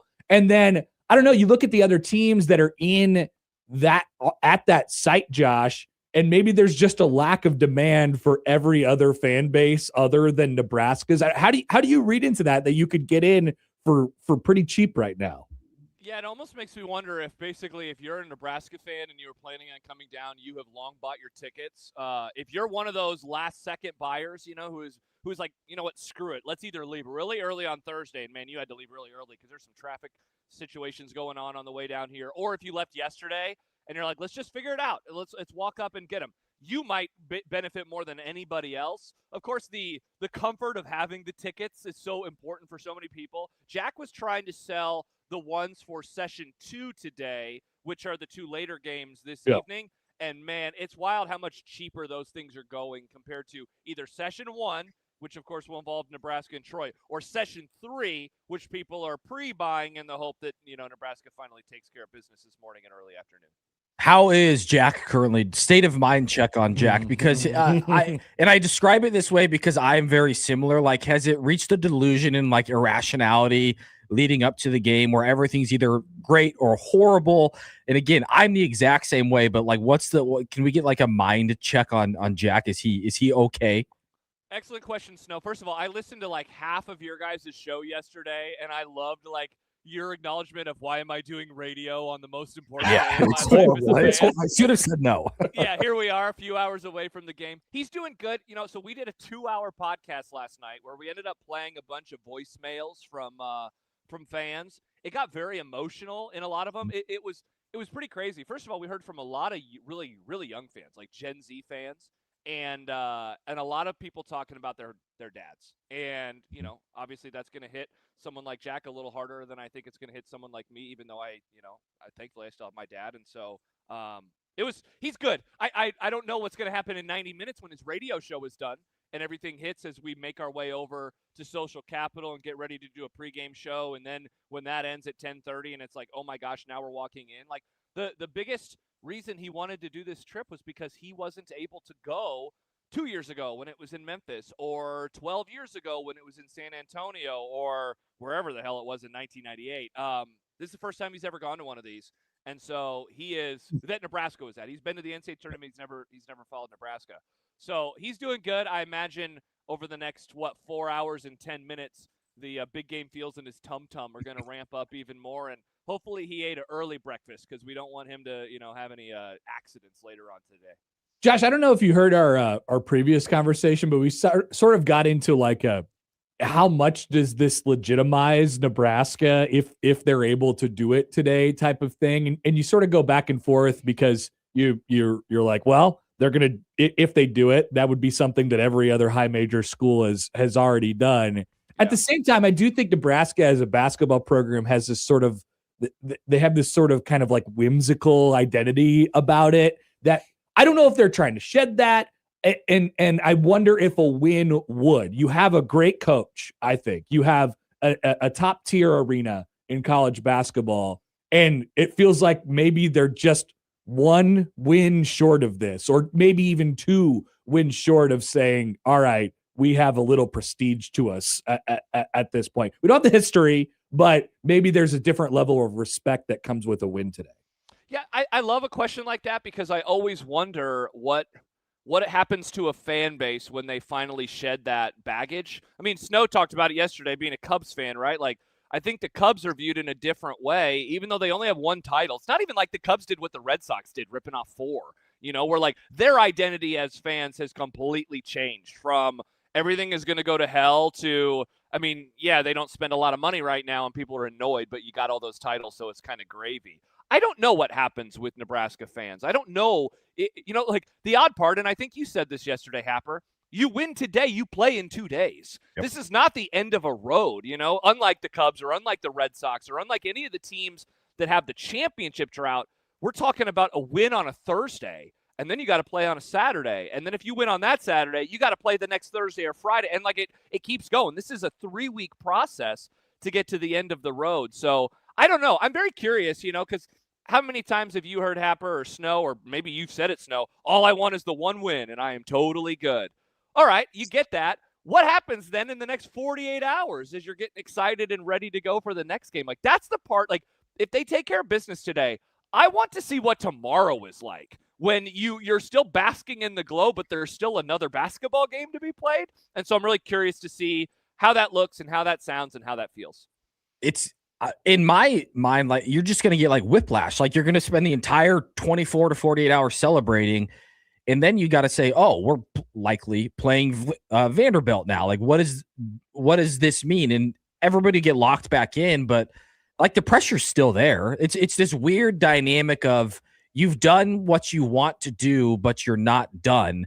I don't think this will affect the team a whole lot. I mean, maybe there's a chance for like that letdown moment, but like this team, if it wasn't the first win in program history in the NCAA tournament, we'd be saying this is a team that can potentially make the Sweet 16, no problem. But right now, all of the focus is on that first game.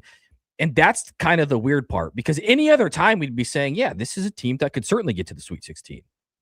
Yeah, I couldn't agree with you more. It'd be really interesting, like if they do it next year and then they do it this year and then they make it back next year. We're having a much different conversation, right? It's like, okay, how do they go on a run, and how I think we're talking about it in a much different way. Like we're still breaking down Troy and what they have to offer, but without this weight and cloud that's hanging over the entire situation. And that's the thing that goes away. I mean, Happer, you obviously, you being a Jays fan, like you'd remember the years where for a long time it wasn't even about the first round anymore. And it's not that everyone was like, yeah, they're going to coast into the second round and then the real battle begins. But after every time they won in the first round, it was, okay, can they finally do the thing? And then they did. And that it really has changed the entire way that we discuss Creighton basketball in their following NCAA tournaments. And I think it will change the way we talk about Nebraska basketball. I mean, only at this school can you be a 4 seed and the conversation is not, can they get the right breaks to go to the Sweet 16 or beyond? Like that's not what anyone is talking about this week. And again, right, that's not even a knock. It's rightfully so, in my opinion, because of obviously what they have been unable to do in their program history. Quick prediction before we let you go. I think they're going to win. Is the line still 13.5? I haven't checked the line this morning. I've seen it floating between 13 and 12.5. Yes. I think that Troy will cover. I think that Nebraska will actually be up by more than 13.5 with like it's 12 minutes to go. 12.5. Okay. And so I think they're going to be up by 16, 17, 18 points, but the under 8. And I think it's just going to be like, oh my gosh, it's going to happen. And slowly Troy will get within cover distance and maybe a bad beat or something like that on Scott Van Pelt. But not they're not going to get within single digits. Jamarcus Lawrence is going to miss a couple free throws. The goal is not to cover. The goal is to win. Okay. Yeah. All right. Yeah, but if you're up 18 and then like it gets down to like 7 or 8 with 2 minutes left, it'll be the longest 2-minute stretch of my basketball watching life. Yeah, it's going to be so funny because at that point, then everyone's like, nobody get injured. Everybody stay healthy. Let's all be on our P's and Q's right now. Everybody is going to be okay. Yeah, so I think they win. Happer, I think Troy gets a late cover. And then we're all just waiting for the actual tip-off time for Saturday, not a pretend tip-off time, so we can all plan what our Saturday looks like in terms of podcasting and pregame shows. I'll be in charge of that. Thank you, Joey. Thank you, Joey. All right, Josh. Have fun today. Enjoy. We appreciate it. Thanks, guys. That is Josh Peterson on behalf of Woodhouse Cadillac, having a good time in Oklahoma City, and there he goes as he is. I almost we closed the book. I almost, because I'm so used to like meetings and Zoom, I almost like hung up on my computer just because like naturally. Like we said goodbye and you just closed out the tab. Like meetings with people where all right, bye guys, then I closed it. I started to reach for the close it out tab. Corporate Mike corporate Mike. Sad. By the way, I got a tweet from Jack Mitchell who says the wireless is blazing fast in the kitchen. He was good. It worked out. I don't think he really glitched much at all. No, he didn't. I just needed to have him turn up his levels a little bit, but everything was pretty good. Him, Joey. You got a knob right there. Oh yeah. Oh yeah. Just knob him up. That's what I did. And get your knobs on. It was still low, but everything sounded pretty good. I got it manageable. Well done by Josh, and once again, we appreciate Woodhouse Cadillac for helping support the trip as well. We'll take a break. We'll come back with the headlines after this on 1620 The Zone.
All right, welcome back.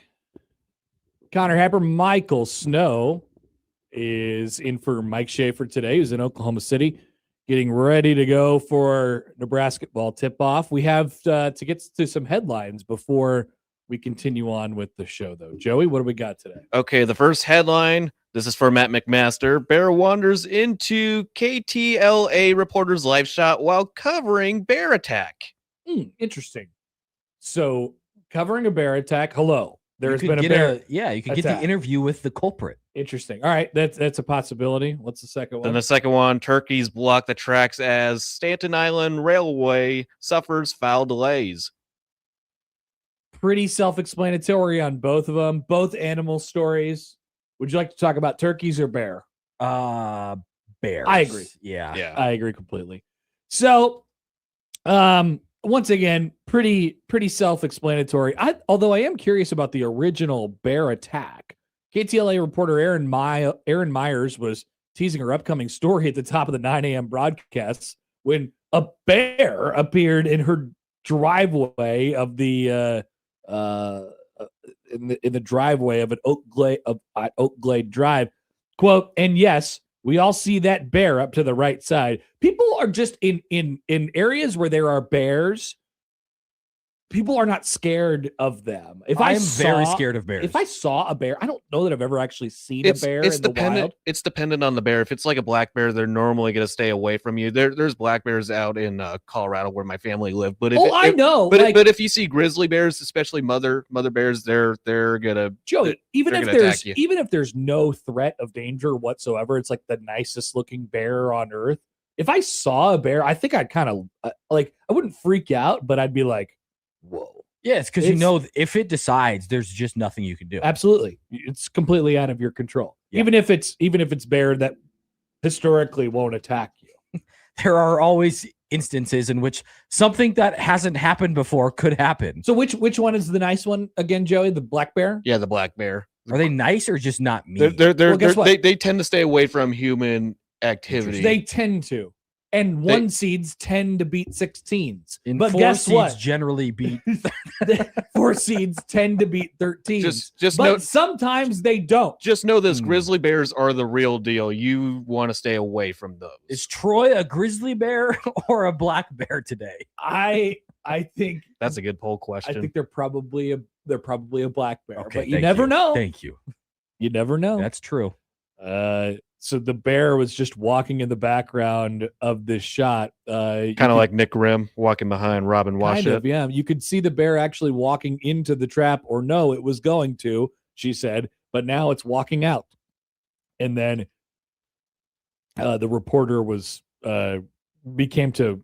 she started to become a little bit, I think, concerned at this point in time. And then the live shot kind of. That's a large bear. All right. And it's staring right at the camera. No. No. She's got to get out of there. Yeah. She's got to get out of there. I don't get it with these people in Oregon. I think this is in Oregon, right? Or maybe it's in Los Angeles. Whatever it is, like, these people just see these bears and they're like, no big deal. It's just a bear, Let's let this bear hang out in this live shot. No, weird. I'm out. I've always been out on being near a bear. I agree. Unless it's in a cage. Ever since Leo and Revenant, it made it real. That is an absurd scene that went on for about 15 minutes where he just gets mauled by a bear. He gets mauled by a bear, but he fights back and has to stay alive the entire time. Yeah, I don't know if I have that fight in me. I mean, yeah. I think you'd probably have to. Right? I don't think you'd just give up and let the bear just rip you to shreds. Probably not. I wouldn't have the wherewithal to do that. I mean, that they tell you that's what you're supposed to do. You're supposed to just kind of just play dead. One and of them, it's like you curl up in a ball, and then another bear, I don't know what you're supposed to make yourself as big as possible. So your natural instinct is obviously to fight the bear. Just bring an Aaron Rodgers jersey, he'll go away. You do not want to fight the bear. Joey, I feel like sometimes the only reason that you mention these stories is to get off Packers jokes. Is this true? That is true. That is true. And Bears jokes. That is true. But I haven't been finding great stories, and that was the most interesting one I could find in the catalog of odd Nick writes in strange stuff. on the on the Liquid Trucking Zone Twitter feed at Happen Shave. I'm surprised Connor doesn't think he could hold off a bear. I do not. Do you think you could? I had this thought because when you texted me and asked if I could help out, I was in the middle of covering a rodeo, and I thought, wow, Connor has like irrational confidence in things. Indeed. Do you think you would be able to ride a bull or a horse for 8 seconds? See, that's too much thought. The answer is no. Really? Yes. I mean, I trust your judgment. The answer is no. I don't know. Really? No, you do know. You do know. Are you sure? Yeah, I'm 100% sure. 8 seconds is A long time when you're on a bull. what about like 4? No. Not at all. You would not ride it for longer. You would be on the ground in 2 seconds or less. So every single time. I can't hang on. What's the rule? You can hang on with one hand. One hand. If your other hand touches the bull, or if you die, then you lose. I wouldn't die in 2 seconds. You could. It's a 2,000-pound muscle just throwing you around and potentially stomping on your face. Yeah. Yeah, but I'd be on there after 2 seconds. No, you would. That's right. You would not ride a bull for longer than 2 2 seconds. seconds. No, the answer is just no. Well, you asked, so Because I knew you'd think you had a chance. you asked, so I gave you There's the answer. just the answer is no, but I'm glad you think you could. All right, those are the headlines. We'll be back 8 o'clock hour. Maybe we'll explore that more after this on 1620 The Zone.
All right, welcome back. 8 o'clock hour of Happer and Schaefer here on 1620 The Zone and on 1620thezone.com. Sorry, I had my computer on because I was listening to a clip. By the way, the Happer and Schaefer account just tweeted out a clip of something that account found to be relevant for today. So we welcome you back to the show. And of course, we are here for you. We're here to sift through all of the different emotions, or if you feel like you disagree or agree with something that we said, feel free to call on the Prairie Flower Casino Zone hotline. That's what Silas has done this morning. Good morning, Silas. Morning. Just want to tell you guys thank you for keeping my mornings interesting every day. Oh, happy to do so. Just want to let you know, I rodeoed for about 10 years. I rode bulls a little bit, but was mainly a rodeo clown bullfighter, and there's no way. You're 2 seconds. You're not making it the first jump out. Not even 2 seconds. Nope. You don't like. I will tell you right now. Like the first bull I ever got on, it's a mind blowing experience. Like you have no control. All right, so okay, I'm gonna count out 2 seconds. Ready? 1, 2. Not even that long. No. No shot. As that first jump comes out, and you're getting pulled to the head. You're getting a broken nose. You're losing teeth. Broken nose on what? You're gonna fall forward because you don't know how hard they buck. Yes, I am missing a tooth up front because of it. Yep. Like the first time what happened the first time you got on a bull? I actually made about 5 seconds, but I had been around it and practiced on like a bucking barrel. I know Michael Snow. He's got the scouting reports on all these bulls. That doesn't mean I've been on one. All right. Well, Silas, yeah. Well, I'm good. The good news is for everyone is I'm never going to try. So I will never. I could probably try and set something up with one of our stock contractors if you'd like. Same here. I could get a hold of a different stock contractor I know, and we could set something up. Yeah, let's do it. Do they have bull simulators? No, but they have like practice pen bulls, and they have like. Well, there's practice pen bulls, and then like we'd get you on a bucking barrel first. Yep. Is that like a literally donkey? just like a kind like of a a training seesaw little almost. exercise, and then you would do it. Okay. All right. Interesting. I have a cowboy hat. Doesn't make you a bull rider. Right. Thanks for the So call, does Deion Silas. Sanders. Appreciate it. He does. He probably would do very well. I don't know. They probably do better than me. You know, when I had some sort of claim about landing planes and things of that nature, which you've had since I've known you back in the day. Somebody, reached out, or I've heard actually from a variety of different people over the years who were like, listen, I got a simulator. Let's go. I'm like, that sounds great. There's no stakes in a simulator, though. I know. And I'm never flying a real plane, though. You could? No, I couldn't. Why not? I would have to train for years. Yeah, Exactly. it's an intent. It's a long process. But the situation that you're putting, that I'm claiming, is if in a pinch I needed to land. I needed to land a small single engine, maybe even propeller plane. I would be able to get everybody down and not be dead. Okay, I believe that. I think that's true. You put me on a bull for the first time, would I die? Silas didn't die. He lasted 5 seconds. Silas trained. Well, maybe I have to train a little bit. You would, yes. I played a lot of Flight Simulator. I love Flight Simulator. Yeah. What does that have to do with landing a plane? I mean, that's what you do on What Flight button Simulator. do you click to land a plane? Yeah, it's just you have to land it. Like it's not a button. Oh, so there's a no joystick. landing gear you worry about. There's no no, you have to press the button to get the landing gear out. It's like what's the why? button? Oh, okay. Yeah. What's the button on a plane? Well, there's a button that says landing gear, I assume. What about the flaps? There's something with the flaps. There's a button that says flaps What too. do you do with All the them? buttons are marked and labeled. Maybe There's you one don't that know. says seatbelt on, seatbelt off. in a single engine small plane. Not in that. The landing gear's already out in a single engine small propeller plane. Yeah, What about the brakes? I'm just landing the plane. Okay, it's a You long. gotta stop it. It's a long. You gotta runway. slow down The before you plane's land. not going very. You're not fast. landing in a runway in this scenario. Yeah, I am. Yeah, I am. Oh, so you? I'm saying the pilot is incapacitated back to the airport. with the help of flight control of air traffic control. Yes. So they just say change it 3 degrees to your right. You know what that means. Yeah. There's a.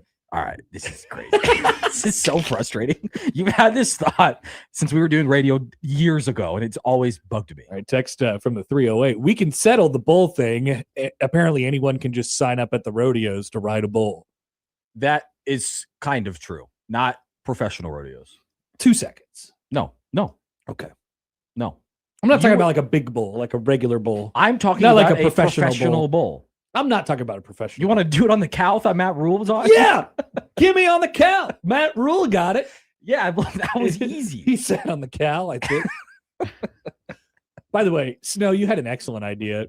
I promise we're going to get back to Nebraska ball, but you had a great idea during the break, which was you instead of trying to gauge the temperature on Matt Rule or trying to gauge the temperature on what the fan base feels about the football program, you instead make the same joke every year on one day or whatever, and then you see what the reaction is, and that in turn will tell you how people feel. You make the first last year has to upset them.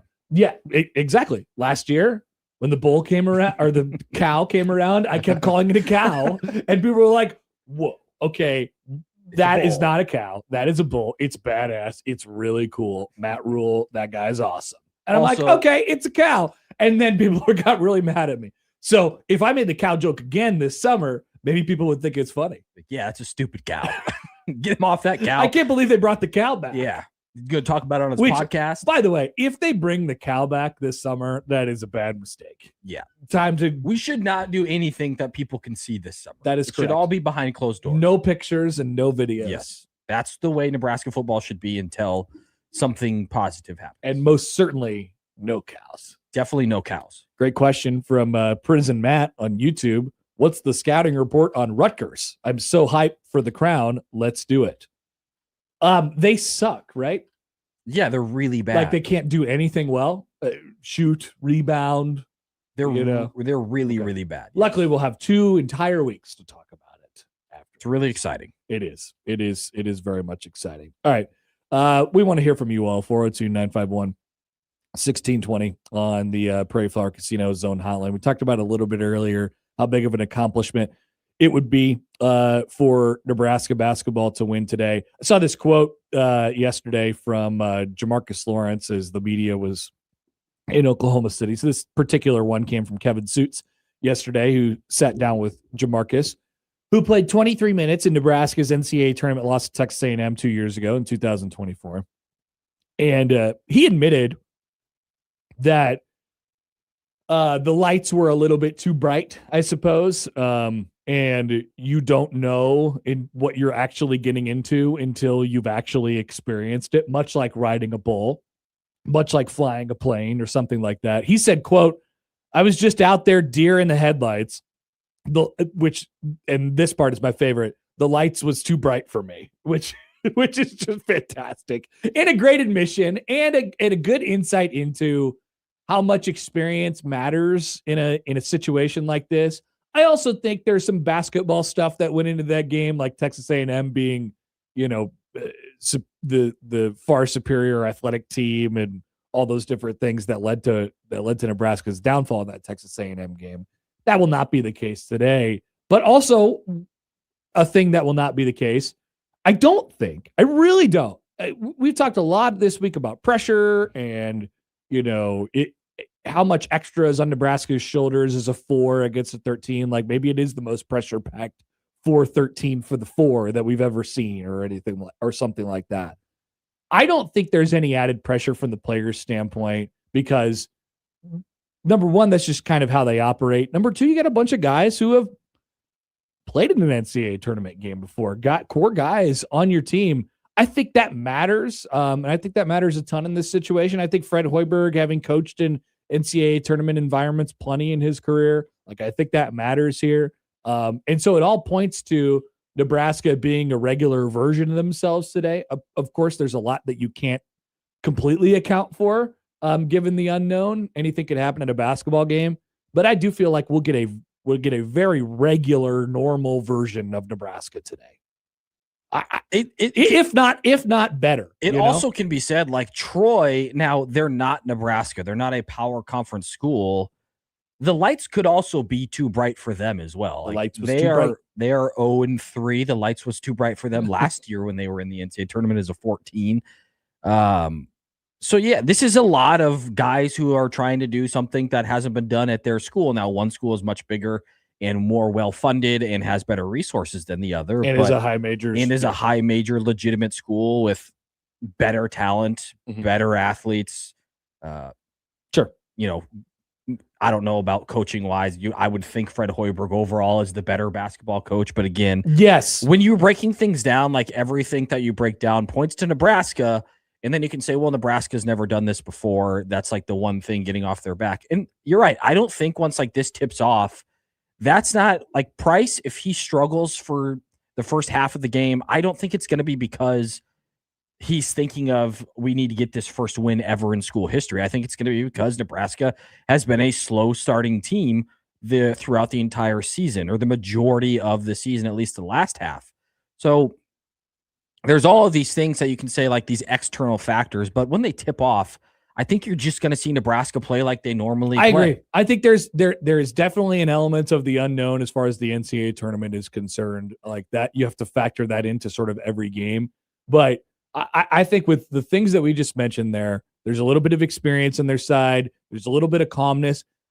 I think Nebraska will have even, and one of the things that happens, when you get into games like this is you know, if you're the 4 versus the 13, which Nebraska is in this situation, you're trying to find a little bit of an edge as well, and you're trying to not take very long to get loose.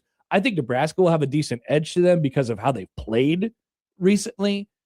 With that being said, you have to admit to yourself that this is not a normal game. This is not your normal 4-13. Yeah, this is not. I mean, this isn't a normal game, right? Like Nebraska's played a lot of normal games this season, and this is a tournament setting, and it's very, very different. The rules are different, and the timing is sort of different, and the basketball is different, and all those different things.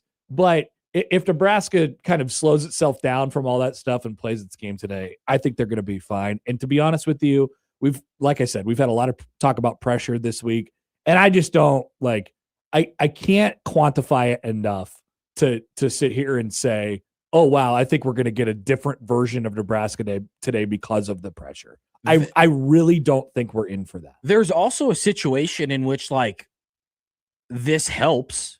They know it's a big moment, and they show up. And they can have an edge to them. And they have that edge, and they go out, and they get out to a big lead, and they don't let Troy creep back in the game. Like, there's an opportunity for at the under 12 of the second half, Nebraska's up 15 points, and instead of letting Troy creep back in like we've seen so many teams do against Nebraska and make it kind of a free throw contest at the end, Miami of Ohio stomp them out. Yeah, there's an opportunity where Price goes off or Rink makes a big three, or there's also a positive side of things that I am guilty of not looking at. Like, there is a world in which they win by 20 points. Is it likely to happen? Probably not. Who is most likely, just quick aside, who is most likely if Nebraska's up by, Nebraska has made a nice little run, let's say a 7-0 run to get it to a 13-point game from a 6-point game. There is less than 6 minutes remaining, right? Nebraska has basically produced the kill shot at this point. Who is most likely to take the deepest heat check three you've ever imagined in your life? That would essentially cinch up an NCAA tournament. The right answer is Price. The funny answer is Jared Garcia. Jared Garcia. If Jared Garcia is in the game at heat check time, if he has the 6-0 run to himself, and it's a close game, and Rank just got his third foul, and they want to bring him out, or somebody got their third foul, and he makes 2 threes, and then he has the ball with any amount of space from 32 feet. That thing's going up. He's shooting it. Yeah. And now Price Sanford has not been one to take logo threes. No, he's one to take contested threes right at the 3-point line, he regardless. Does. But they're all. I always feel. I don't feel like he takes bad shots. Though. No, I mean maybe he rushes a few, but I never feel like he takes bad shots. They don't have heat check guy. Yeah, he needs they need to have somebody. They need to have bad shot guy Yeah, on well, their they team. do. He just doesn't make any of them. That's the There's problem. probably a reason he doesn't play all that much. Yeah. Who else would be an option here? I mean, Sam's not going Jamarcus- to do it. Lawrence could do it potentially. Rink is definitely liable to let a few go, but not from like He's got to see a few fall first, though. Like, so it's got to be like the true heat check. I'm just not- somebody is going to be hunting that exact shot. If you get into that situation, admittedly it's a very specific situation, but like if you get into that spot, somebody's going to be hunting it, and that image, that shot will live forever. Yeah, The And cincher, that will the be dagger. like the shot of Nebraska history, and it's 4-13 matchup against Troy. Yeah. And then we'll have the conversation of like, when did you know tomorrow? And everybody will call in and say, I wasn't sure until the last buzzer went off. But the truth of it is, it will be that shot. Yeah. Like, what happens? Enter this world with me. I will. Nebraska is a power conference team. They are the better team. What if they just are better and they win by 15, 20? What if in the first half, this is a 15-point game and you can almost take a breath? Like nothing. I guess I should stop short of saying nothing, because that's not necessarily true unless Nebraska's blown the doors off of them in the first half. But nobody, if Nebraska's up by 15 at half, they'll be like, done deal. No, because you know we're what's gonna going happen. home, baby. I know exactly what's going to happen. Nebraska's going to be up 15 at half, and Troy's going to hit a three and then get fouled on the next possession. It'll be 10 points before he can blink. You're just, and that is a really tricky spot to be in, just in a normal basketball game setting, up by 15 at the half, and then you're just counting the time basically away, and you're trying to not screw it up. Yeah, it's a bad the situation. classic, like your football team has the ball with like 12 minutes left. I'd maybe rather it be closer at half. Maybe it'd be like a 4-point game at half. Yeah, make Fred like say the "we're not satisfied" thing, and then are we satisfied? No. And then they come out guns blazing. You just need to see a couple shots fall. I want to bounce a graphic off of you a little bit later on in the show. One thing that we mentioned that could be a factor in all of the games today. Keep an eye on this, as I certainly have for the last couple of years. And if you watched any of the first four over the last couple nights, get ready to learn basketballs hitting the rim and bouncing over the backboard. Those things are pumped. This is my worst nightmare. But it does affect the other team. Like both teams have to play with the ball. It should. But Nebraska shoots 1 million 3-pointers. They do. I don't know how many. Troy misses a lot of shots. Yes, but it's easier to make shots when you're closer, when the balls are overinflated. Okay. So if Troy decides we're not going to shoot 1 million threes like Nebraska, well, you just have to swish them. Yeah, that's easy. You got you got to just swish them. That's why the best teams in college make 40% of them. They swish them. Okay, it's easy. So this probably won't help your mindset here. Shea Gilgeous-Alexander plays his home games at Paycom Center, where this game is. You're to say something that really he's a foul merchant, right? Mm-hmm. Troy has been accused of being foul merchants this year. Maybe they have the rims just specifically tightened. The building Shea built for SGA, so he can foul merchant all over the place, making it easier for him to win the MVP. I don't feel good about free throws. Do you not like SGA? Thank you, Joe. No, he's gonna get the MVP over my favorite Jalen He's gonna Brown. win the MVP by like 1 billion votes, Joey. It's okay. Oh, he is. Yeah, it's Jalen Brown. I don't follow the NBA that much. Is Jalen Brown like second in NBA votes? No, he's in top 5, but he's not getting Jokic. He's got to be there. It's gonna be SGA. Well, yeah, it's gonna be SGA. But anyway, maybe they've tightened the rim specifically to, what happens? Make foul merchants better. Overinflated balls and loose rims. Does that cancel out? I'm just saying it will be a thing across the entire NCAA tournament today. Well, you saw the video of them bouncing it like a normal bounce would get up. I'm telling you, man, you don't see this in normal regular season basketball games where the ball hits the rim and it will bounce up high enough to go over the backboard and out of bounds. And you will see this because we saw it last year, like a point guard or anybody will take that first dribble and they won't expect the bounce they get, and it'll just be a random loose ball. Now, this might make you feel a little bit better. Miami of Ohio last night shot 41 threes and won.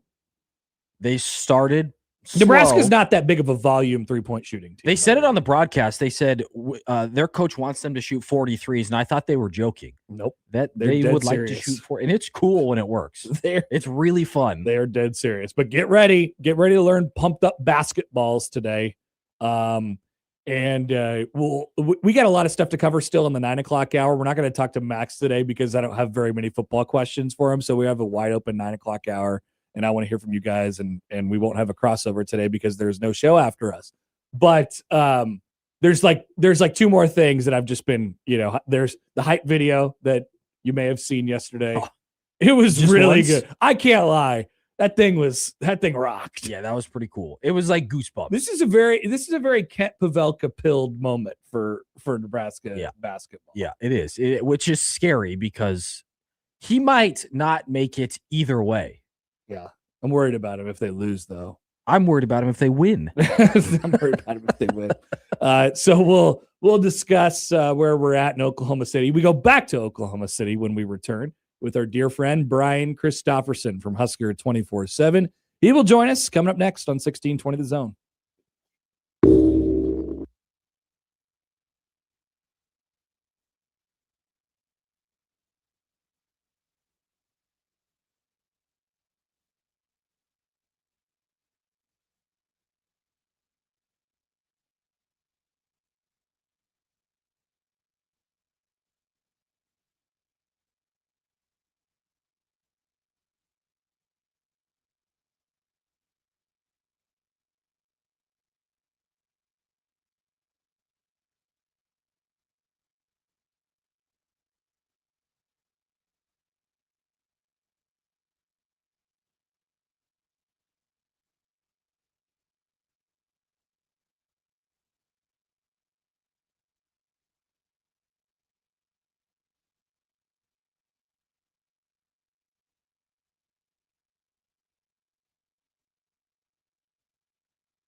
I'm a cymbal man. I'm a cymbal man. I'm a cymbal man. I'm a cymbal man. Brian Christopherson, Husker 24/7 on Happer and Schaefer, 1620 The Zone. All right, one last check-in from Oklahoma City. This time we ring up our dear friend Brian Christopherson from Husker 24/7. BC, good morning. How are you? I'm great, Connor. Always warms my heart when you call me a dear friend, too. Well, it's true. What can I say? Are you now, this is a big event, but it is going to be like 1,000,000 degrees, I heard down there today. Are you wearing pants today? Oh, yeah. I mean, if history is going to be made, I think you need long pants. Can't be caught Collared looking shirt, silly on pants on. set. You're right. You're Yeah. right. If history is going to be made, you have to be wearing pants. I agree completely. Yeah, and sometimes, as you know, I wear a hat to stuff, and that's probably not the most formal. I'm going hatless too. I feel like I need proper attire for this sort of event if they're going to get it done. Button-down shirt. Josh, we've already seen Josh Peterson this morning. He's wearing a button-down shirt, and I assume there's a button-down shirt for you as well. Yeah, Okay. got a collar on it. I could get into a country club today, so yeah, I'm ready to roll. You got the fit right. All right, so I feel like we've asked enough. We pretty much understand the answer to the question of like, what are the vibes like down there? And this thing this week is sort of taking on a different life of it's a fan base thing and the pilgrimage down to Oklahoma City, where I feel like we've maybe done a little bit less talking about the team and what they're coming off of, weirdly, considering this is obviously the biggest game of the season. They're coming off of a bad loss last week at the Big Ten tournament. Does that affect at all your feeling on what kind of Nebraska team we'll get today? A little bit. I mean, I'm a little nervous about it because of I don't feel like they're just rolling into this tournament, and I think the fact that they have a maturity about them and guys who have been around the block as much as they have can help them get past that. And there isn't a fair argument to be made, which we're about to see play out, which side it is, that getting eliminated Friday, going home, a couple extra days rest isn't going to be the worst thing for this squad. So I'm as interested in as anybody how they come out. Fred said it though the other day, like they had to use that timeout before the under 16 against Purdue when it was 13-3. Yep. And part of that's because guys, Purdue was playing well, but Nebraska missed like 3 wide open shots too. And he pointed out like, if Price hits 1 or 2 that he might normally make or whatever, you're in a more normal situation as that game takes off the runway. And so that's going to be a big deal early on is, Price, Rink, whoever it may be, gets that open look. Does he cash it in? Kind of gets everybody feeling good. Someone gets a deflection. You get a pick 6 bucket, I think just something good to happen in those first 2 to 3 minutes, kind of shake out the nerves is going to be a huge deal for this team. Yeah, that was going to be my question. Like the first 4, it gets to the under 16. What will you need to see for you to think like, okay, Nebraska is settled in. This is trending in the right direction. Obviously, with the entirety of the game left, but is it just simply like a couple of shots falling, or is there something you're looking for specifically to let you know like they've showed up, they're ready to play. This moment's not going to be too big for them? I think we've all seen it with this defense where there's certain games where it just feels like they are so connected 5 as 1 in pressuring every shot. Every pass feels like it's got some hostility to it on the defensive side where someone's getting the deflection or they're making the pass, not being the rhythm that the offense wants it. And so I think on that side of the court is where you'll see it as much as anything. I do think they have the possibility, and I say it with cautious optimism, to be very disruptive on that end for Troy, and cause them some headaches there. So I think it's that. Like, you guys know, like those first 5 to 10 minutes of some games, you can just tell when Nebraska's packed their defense and they're just going to be a hassle for the other side most of the game. And I think there's the potential they could do that today. One of the things, it's funny looking at some of the turnover numbers. Nebraska's been really, really careful with the basketball this year. They don't turn the ball over. They don't generate many turnovers on the defensive end, but they don't turn the ball over. They're careful with the ball. And over the last couple games, it's sort of, taken a little bit of a turn for them. Although it was only, I think, 10 against Purdue. Purdue made them pay really, really badly, scoring off of almost all of those turnovers. I feel like that is a huge one today for, whether it be Sam Hoiberg or Jamarcus Lawrence, valuing the basketball against a team that is trying to slow the game down and, generate extra offensive possessions. You can't give them more free runouts. Would you agree? I mean, absolutely. Even though they only had 10 against Purdue, 8 were in the first half, and it was 17-0 points off turnovers at halftime. And as Fred said, he used the term mindless turnovers, just like, trying to thread a needle that's not there.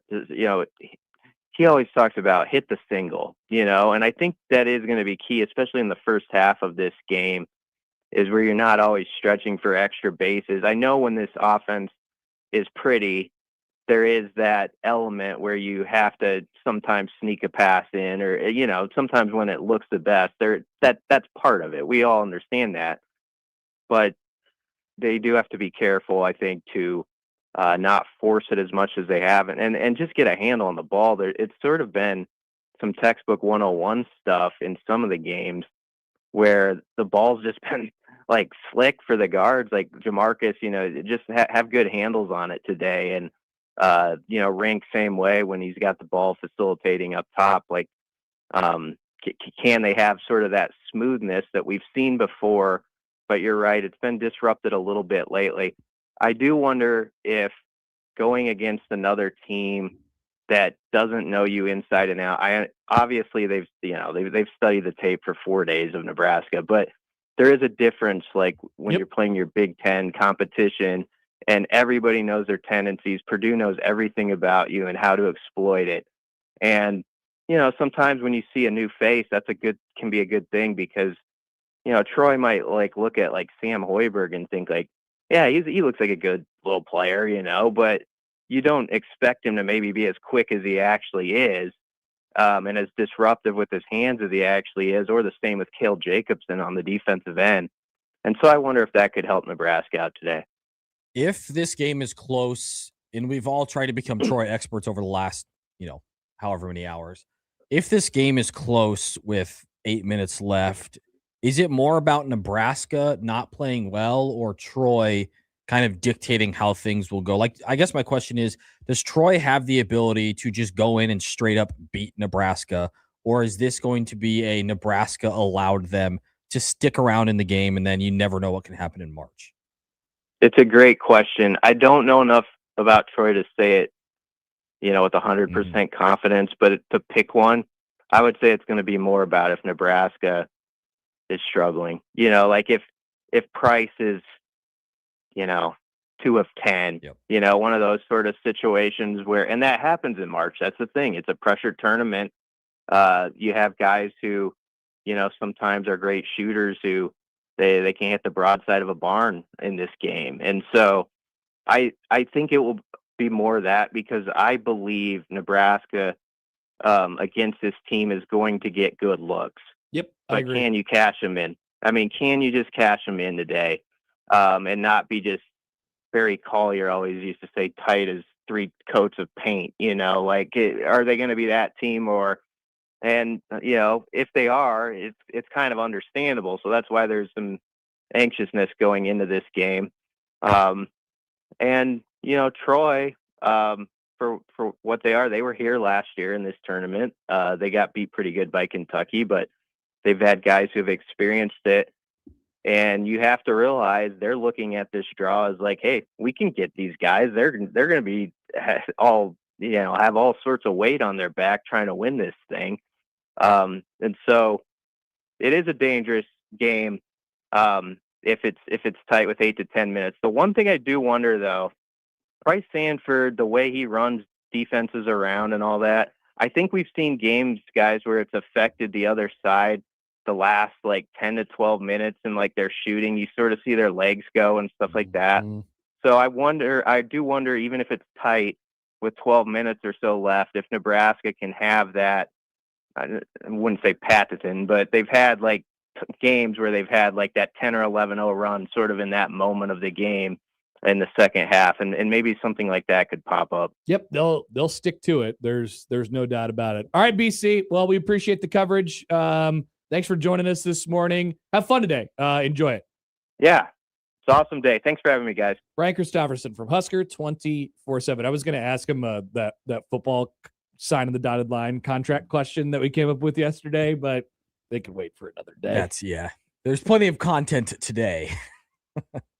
It is a funny question. I'm going to ask it just out loud. All right. Did we ask it on air yesterday? I don't know that we ever actually did. All right. So this is gonna upset people. This is our first in the series of sign on the dotted line or roll the dice for this offseason. It's the first one that we've organically stumbled upon. Sign on the dotted line or any other result for in the Indiana, Oregon, and Ohio State games for football combined, the scoring margin in those three games only is -30. Would you sign up for that right now? No questions asked, or take any other result? You don't know the results of the individual games. Win a game. You could win a game. You could win 2 games. And on average, obviously, it's a 10-point loss, which isn't that bad. So you're doing a 2 lot possessions. of mental math. A lot of mental math here. Would you accept the terms of that deal right now and just lock yourself in for that? Yes. Because obviously it could be minus like 70. That's more likely than -30. Probably. There could be a middle ground. You have to spend the entire summer talking about Nebraska football. I don't. They're losing by more than 30 to those 3 teams combined. That's just what's going to happen. All right, there you go. There's your first contract of the offseason. So yes, I sign. Michael Snow is most certainly signing it. Sith Destroyer says, what's it matter? They're still likely losing those games at -30. It's a fair point. It's all about keeping the game competitive. You could win 1 by 2. What's the spread lose by 40 of the Indiana game going to be? It's 20? They're going to be all 14. In the 20 range. Yeah. Yeah. So they cover. There you go. You can say that. They combined cover. The -60 and all that. That's not really how it works, but yeah. All right. So think about that one, or don't, or just think about Nebraska ball. We'll take a break, round out the hour. A few things we want to get to, and once again, the 9 o'clock hour is all yours. We're going all the way until 10 today before we send you off to Westwood One's coverage of the NCAA tournament. We don't have any guests, so get your last calls in, get your last predictions in. 402-951-1620, and we'll open up for you guys at 9. We'll be back after this on 1620 The Zone.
All right, once again, when 10 o'clock rolls around today,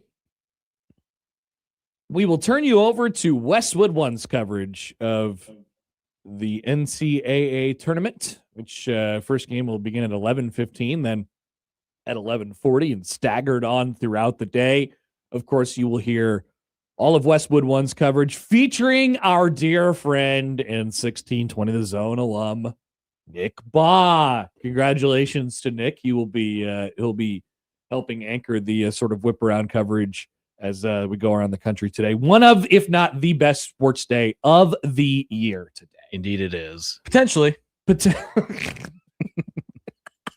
find out in 5 hours from now. Snow, I'm sorry, you're not going to be able to slow down time. It's coming. Yeah, it's coming.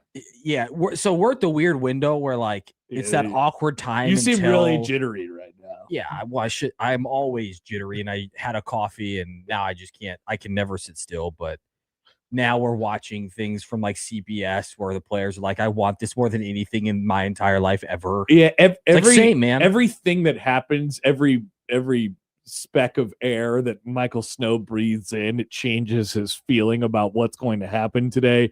So CBS Sports, Nebraska is one of the teams that they're following around for the March Madness Confidential. There's like 6 or 8 of them every year. Of course, Nebraska is one of them, and so they had just an added distraction access to their practice a couple days ago in Lincoln, and then obviously when they had their shoot around in the court yesterday. And the subject of the first video that I just saw a half hour ago was how much would it mean to win the first tournament game predictably. I believe Rink Mass' quote was, "It's the thing that I've wanted most ever in my life." Yeah. Which it's, as they said yesterday, you could want it a whole lot. I know they wanted it when they played Texas A&M a couple of years ago. That only matters. I'm pretty sure Troy players would like this a lot too. I think it'd be great. If this was a matchup of out wanting them, maybe Nebraska would edge them out, but this is also a matchup of outplaying them. Yeah, I don't really think when you get to the NCAA tournament of like who wants it more is really much of a topic. No. Both teams want it really, really bad. Yeah, the happy to be here thing is like on Sunday when you get selected. Because people forget, if you lose, it's just over. That's the problem. It just ends. It's just done. It just ends. There's no more. I will never see Sam or Rink lace them up again, and it's done. Until they come back. You know what? This is going to sound a little harsh. Nothing was accomplished. Like nothing. Yeah, it was a great season. A great season. Great effort. But the only thing that's ever mattered is those. That's the problem when it comes down to one single game. There's no like run in the playoffs to get you to the game that matters most. Tough world. This is the playoffs. This is the game. And it could like potentially just be done. This team will always be remembered fondly, no matter what. Yes, for sure. They will be remembered more fondly. A lot more fondly if they win. There will be a statue of somebody from this team if they win this game. And people can laugh at that, but it's true. We'll dive into more of that in the 9 o'clock hour. A quick reminder, if you are looking for an outdoor upgrade this spring on tomorrow, Joey, this Mr. Calendar, tomorrow's the first day of spring. Is this correct? Yes, it is. Tomorrow is the first day of spring. Oh my God. And it's right around the corner. Yeah. We are back. We're looking for a top 10 day today. So perfect time to get yourself entered, into the Roberts Nursery Landscape and Lawn $10,000 backyard makeover. You can register right now at 1620thezone.com. Register for your chance to win a $10,000 outdoor upgrade from Roberts Nursery Landscape and Lawn. We got this question yesterday. We have a couple minutes to do some nonsense here. So, we always have time for nonsense. Zach responded to our show tweet yesterday, and he asked this. Still haven't heard why Michael Snow wasn't invited to Happer's wedding. Now, context is needed. What's going on? How do many people of know your about this? How many of your former co-hosts were invited to your wedding? You have a lot of former co-hosts. Yes. When was my wedding? Okay, so I'm trying to place my wedding in time of how many co-hosts I had prior to that. True. Nobody from the zone was there because I didn't work there yet. Yes, that's correct. Was Schaefer invited? Schaefer was there. Okay. I He was believe. never. He would. Yeah, he would have been a co-host. Yeah. I think the We recruiting were hour getting. was Yeah, alive yeah, then. yeah, for sure. Okay. Brett was invited. I was never a co-host with him. Brett was invited, but he didn't come because he went to another person named Connor's wedding on that day. Yeah. But he did receive an invite. He did receive an invite, but he didn't show up. But you never what difference does it make? You never spent 4 hours a day. I with think him. young boy Tab was there. Oh, I know he was. Yeah. Okay, so you know the answer to this question. So I will. What about that old morning show you did? They were all there. I will answer this, Michael. There's no other explanation other than I forgot. I had to have forgotten. Yeah, you actually. So I can't remember the first time I brought this up. I think I filled in Lincoln. I forgot about. I gotta be honest with you. There's a couple people who probably feel this exact same way that you do because I forgot about multiple people. Yeah, because so I did. This is not my wedding is not for me. It's for my wife. Yep. And it's for our families and stuff like that. And so all those people get invited, and I was told like, hey, make a list and we'll see what we can do for you, basically. And I was like, okay, here you go. And I definitely forgot about you. So that's fair. Because I did the exact same thing in my wedding. I didn't forget about you. I just didn't invite you because we had a small wedding. Yeah. There was just no intention to invite you. That's fine. Which is also fine. I totally respect that. I can't remember you texted me like, hey man, like I'm really sorry that I didn't invite you. I think I texted back like, dude, this is a joke. We're all good. We're glad it's a bit. We're all good, but I'm gonna make this a thing on air at some point. That's great. So when I filled in for so it came up then. Yeah, I did mention the lack of an invite to your wedding. It's a good bit. I do feel bad about it. Yeah, I do feel. Well, I did. I forgot about it. You hated Brett on air for a while as well. That's true. So. And now I respect you. You don't like him, even though I haven't talked to him in a really long time now. Yep. He's got multiple children. Yeah, Do you ever it's crazy. feel like he was going to be a guy who had multiple children? As someone who thought I would never have multiple children, I know where he's. Yeah, it's a surprising turn of events. He's got multiple children. Yeah, being an adult, it's crazy. Yeah. So sorry to all the people that I forgot about. I forgot people at my wedding too. Like I forgot very important people. It was pretty tight. It was during COVID. I got some excuses if you want to have some built. Didn't trust Michael Snow. No, yeah. But Joey, I'm going to take full responsibility. I forgot. You hosted a super spreader event. That I kind of did. That's the main thing. All right, I forgot.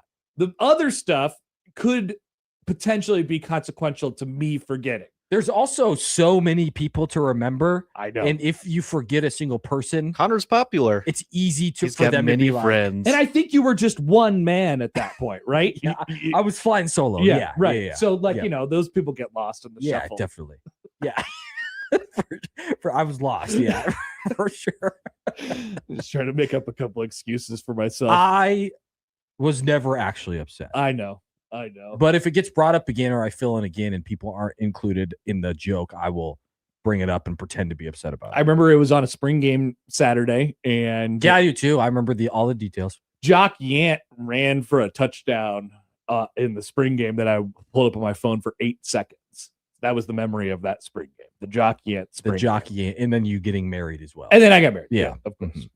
We will take a timeout. 9 o'clock hour is open for you. 402-951-1620. We still have a bunch of stuff we want to get into, including other things that are happening in the tournament today. And then, of course, Nebraska and our final bracket sim. Our bracket sim of record is coming up. We'll have that in the 9 o'clock hour on 1620 The Zone.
Well, Nebraska ball fans, there was yesterday, and then there's today.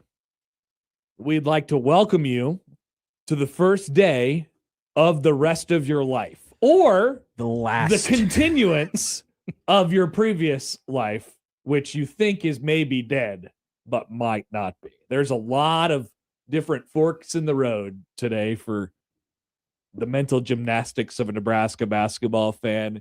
But let me be the first to welcome you, if indeed, which I believe it will happen today, for the record. Yeah. I do. It's just I believe it's happening today. I don't know how much more sincere I could be. You sound like, yeah, it's going to happen, guys.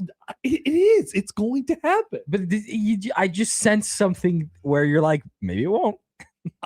That's not at all what I'm thinking. But it's going to happen today. And let me be the first to welcome you to the first day of the rest of your life. I don't want you to be the one to welcome me. Why? It's great. It's a great place to be. Winning an NCAA tournament game is a magical feeling. This is what you're doing. It's so good. Getting to This be is with crazy. the final 32 teams is something. It's so much fun. This is crazy that you guys are doing this right now. I don't think I'm doing anything. Yes, you are in a fragile mental state. Yes, and you know that. I don't You're think taking you are very advantage. well equipped to be with a microphone in front of your face right now, but I'm being genuine and sincere.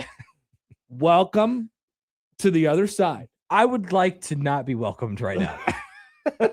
I abstain from your welcome until after the game.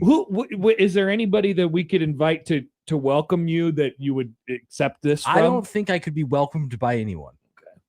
All right. I won't be welcomed until I'm there. There might not be anything I could do to help you then. No, nobody can do anything other than the 7 to 8 guys who will be playing basketball in 2 hours, an hour and 40 minutes from now. Hasn't this thing felt like a long ramp, like a long red carpet? But the ramp is really narrow and you could fall off at any moment and die. That's what it feels like. Like this could crash and burn in the worst possible. Do I think it will? I disagree. No. I think a lot of people have really allowed themselves over the last, especially this week, since the bracket has come out, they've allowed themselves to really go to that place of it feels weird because it's a simple thing, right? Nothing actually changes, but everything changes at the same time. But I think people have allowed themselves to go there mentally. They're thinking, what would this have been like at a variety of other points in my life? Why is this the right time? And yes, there is in the back of your mind, what happens if it doesn't happen? Yeah. I think for maybe it's more in the front of your mind for Michael Snow. But I think people have allowed themselves to really go there this week. And I don't know that that's been the case really ever for any other pre-NCAA tournament game for Nebraska. And I say that having only seen with my own eyes 2 in my lifetime. Yeah, I mean, there was a moment where Troy was full of 7-footers. If you ask people, people immediately, they're big. The first reaction was horrible matchup. Yeah, we're doomed. No, well, I have allowed myself to think about the good, but it's like the loudest thing is always the most negative thing, because that's just how everything works. It's easier to be loud and negative than loud and positive. Mm-hmm. Especially what is the last really, really good thing to happen to men's sports at Nebraska? What is the good best things happen to people all the time? But what? Not Nebraska men's sports. Yes, they do. They happen. Outside of this basketball season, name me the best thing to happen to Nebraska men's sports over the last decade. Dylan Raiola committing to Nebraska. Yeah. Nebraska baseball winning the Big Ten tournament. A high schooler being paid a bunch of money. Nebraska baseball. Yes. And how did that season end? Well, they went to the NCAA tournament. And probably lost in the NCAA tournament in heartbreaking fashion. Yeah, but they won a game. Yeah. They were very close to getting to the super regionals, but they were. I'm so sick of being close to things. Okay. All right. Nebraska football close to turning the corner. Nebraska basketball close to winning an NCAA tournament game. I think it does happen today. I have confidence in this team. You seem confident. Yeah, I sure do. But it's also difficult to not let the negativity seep in a little bit. I get it. That's what Nebraska fans have been trained to do, is like get your hopes up and then just the worst, most stupid onside kick up 11 happens. Yeah, there's also like I don't know. We were in the break talking a little bit about the Nebraska ball fan. Yeah. There's a very specific kind of person. A Nebraska. I don't want to point out one person in particular because it's not. They're like subsets of Nebraska. Yeah, fans, but like there is a Nebraska basketball guy who, it's been sort of like it's been a scarlet letter that they have been the last team for a long time now that hasn't won a NCAA tournament game. The last high major team to not win an NCAA tournament game, but at some point you just have to kind of accept it and wear it like as a badge of honor. And I do feel like that has happened since Northwestern won theirs. Yeah. And it almost turned into like the thing that defines you now. You're like defined by the pain. You're defined by the stat. And it's really not even that much pain. It's just bad basketball for a long time. It's not like they make it year after year and you continue to lose. And in a couple of opportunities, they've fallen a little bit short. It's not, I don't really remember none of those losses outside of the fact that they ended your season, which were good seasons, were really painful, or they really left something out there. Maybe you could make that argument with like the 17-18 team that didn't make the tournament and went to the NIT and, whatever happened with them. But it's sort of worn and accepted, and at a certain point it does define you. And it's weird to think about a world that's not true anymore. Nebraska. And I think there's some people who are just kind of like scared to walk through those doors. It's like, I like this looks awesome, it's a great looking hotel, the room looks awesome, free mini bar, whatever. But there's got to be a catch in there. I don't belong here. Yeah. Something's going on. Yeah. Nebraska basketball is like a long, dull pain you've lived with, and you don't even notice it anymore, and you forget what it's like to not have that dull pain. Nebraska men's sports in general, probably. Then, tomorrow, after Nebraska wins, and I know I keep being negative, they're going to win. Tomorrow after the game, or even later today after the game is over, you'll be like, wow, I got that toothache fixed. This is what it was supposed to be like the entire time. I didn't have to live with this pain. So there's a lot, there's been no one sharp, painful moment other than maybe like a singular bad loss to a Creighton team, or like Iowa beating you. And Sure. That obviously sucks, but there's always, okay, well, we weren't that good. They are that good this year, and that's the reason why this has been tabbed as the moment. Yeah, like the A&M game, they are good enough. They do deserve it. They do. They're the better team. It's been long enough. They are better than the team that they're about to play. Like it all lines up that way. This would be truly the first painful loss. But if you add that on to years of just mediocrity and bad, it just continues to pile up. And there's no matter what, this season was a step in the right direction. But if it's only a step in the right direction, it's now been a disappointment because they've got to get the big one at the end.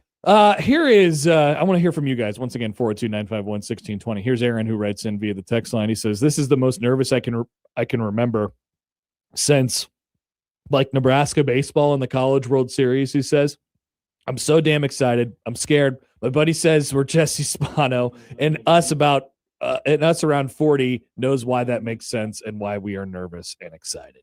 I don't know what that I don't know either. I'm not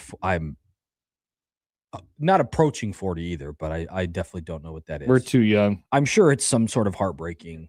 No, it's the okay. I don't know. I'm so excited. They think she sings "I'm so excited" in a television show. There we go.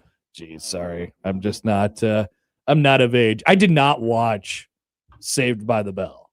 I was too late for Saved by the Bell. I was a little bit late there too. People, I think we're the same age, so that would make sense that we both didn't watch it. People talk about it in a very certain way, though. Thank you, Aaron. Brian writes in, I think Nebraska will win, but as a Jays fan, Yeah, what am I about to read? I don't know. I hope Okay. I hope they lose in heartbreaking, brutal fashion. As a Jays fan, wouldn't it be magical if Nebraska was up by 1 with 2 seconds left and a phantom foul gets called? Yep. Troy wins after hitting a couple of free throws. Well, that would. Oh boy, that would be very. I wouldn't wish that pain. No. Yes, you would. I would not. No, we've gone. It we've hurt. gone You through want to that talk as about pain? Blue Jay fans. Would you? That was the elite. That was the Elite A game. That was Yeah. the Oh, Final trust me. I Four know. on the I line. loved every minute of it. I bet you did. This is an everyday thing for me.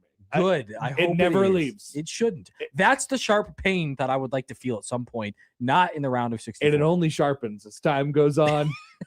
It only Every gets time more you and see more. it, it's more and more Yes, baffling. and for some reason, my algorithm feeds it to me I every know day. it was bad because I was watching and I go, oh. Like I couldn't even explain it away. Like I went to Twitter to look at the reaction because I wanted to like egg it on. It's a very confusing thing when a bad thing happens to somebody you don't like. Yeah, when a bad Like- thing happens to bad people. Yeah, it's like, uh-oh, that's bad, and I feel bad. All right, we got a couple phone calls lined up here in the Prairie Flower Casino Zone hotline. Let's first go to Scott on the line. Hey, Scott, what's up? Gentlemen, thanks for taking my call. Sure. That last emailer, that was the perfect segue to what I'm exactly going to say now. This is the most important game in the history of anything Nebraska. This game right here will define the reason why there has to be nothing like a J-skirt. Those Creighton prep little boys whose mommies and daddies told them they were front runners that picked Creighton because they were Nebraska fans and it was easier to be a Creighton fan. This is exactly the defining moment I have been begging for my entire life. I am 100% out on the J-skirt.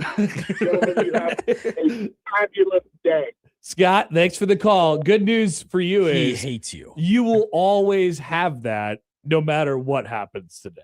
Yeah. I really don't think it really will affect that much at all, to be honest. I with you. thought that call was going to go in a I really more did too. foul direction. I thought so too. I didn't know what was going to happen. I saw with Joey that. approach the dump button. No, I was getting ready. It did have a sort of angry twinge. That's the to edge, it. though. That's what it had. I think Nebraska fans should have an edge today. I think they should be mean and angry at the arena like they were against Miami or like they were against Wisconsin and No Sit Sunday. I do like they a were. mean I didn't. Nebraska I wasn't crowd. at the Iowa game, but like they probably were. Like just have an edge to you. You know, that's a fun spot to be in the team feeds off it. Let's or here's Jason. He writes in on the Liquid Trucking Zone Twitter feed. Nebraska ball fandom is Cubs fandom. Michael could attest to this. Never really that good, but when you are, it's magical. But what to do when it's over? As a Cubs fan, it's amazing on the other side. Okay, so yeah, I think you maybe mentioned this either earlier in this show or in yesterday's show. Like when the Cubs won the World Series, it everything changed. It was so different. Yeah, it after was that. weird. It Yeah. was the Cubs were the lovable losers. I know. I forever. really truly started to And then- dislike them after that. Which is like that's fun. Like Yeah. I like being, and hopefully that happens in Nebraska. Like Yeah. obviously Iowa and the Big Ten Yeah. and a lot of those teams will hate Nebraska, but this program does though, and there are just certain brands and certain programs that just identify as an underdog and perform better as an underdog and do less good as with expectations. as the hunted. You know, I don't know that that's this team in particular. I They've been the never- hunted a little bit, but I don't know. I never want CBS to have to feel like they follow Nebraska around again because it's cute, fun. Like Nebraska is fun and cute and like enjoyable, trying to do something that everybody else has done. Like that's bad. You don't want to do that again. I don't want to do that again. You don't I want like- to be cute and fun. It's I'm sick of like, oh, Nebraska's trying. You want to fit in with the popular kids. Yes, I want to be at the cool kids table that literally everybody else has been at before. This, I mean, there's no doubt when you cross into this threshold, Which is such a low bar. but it's so weird though because everyone else is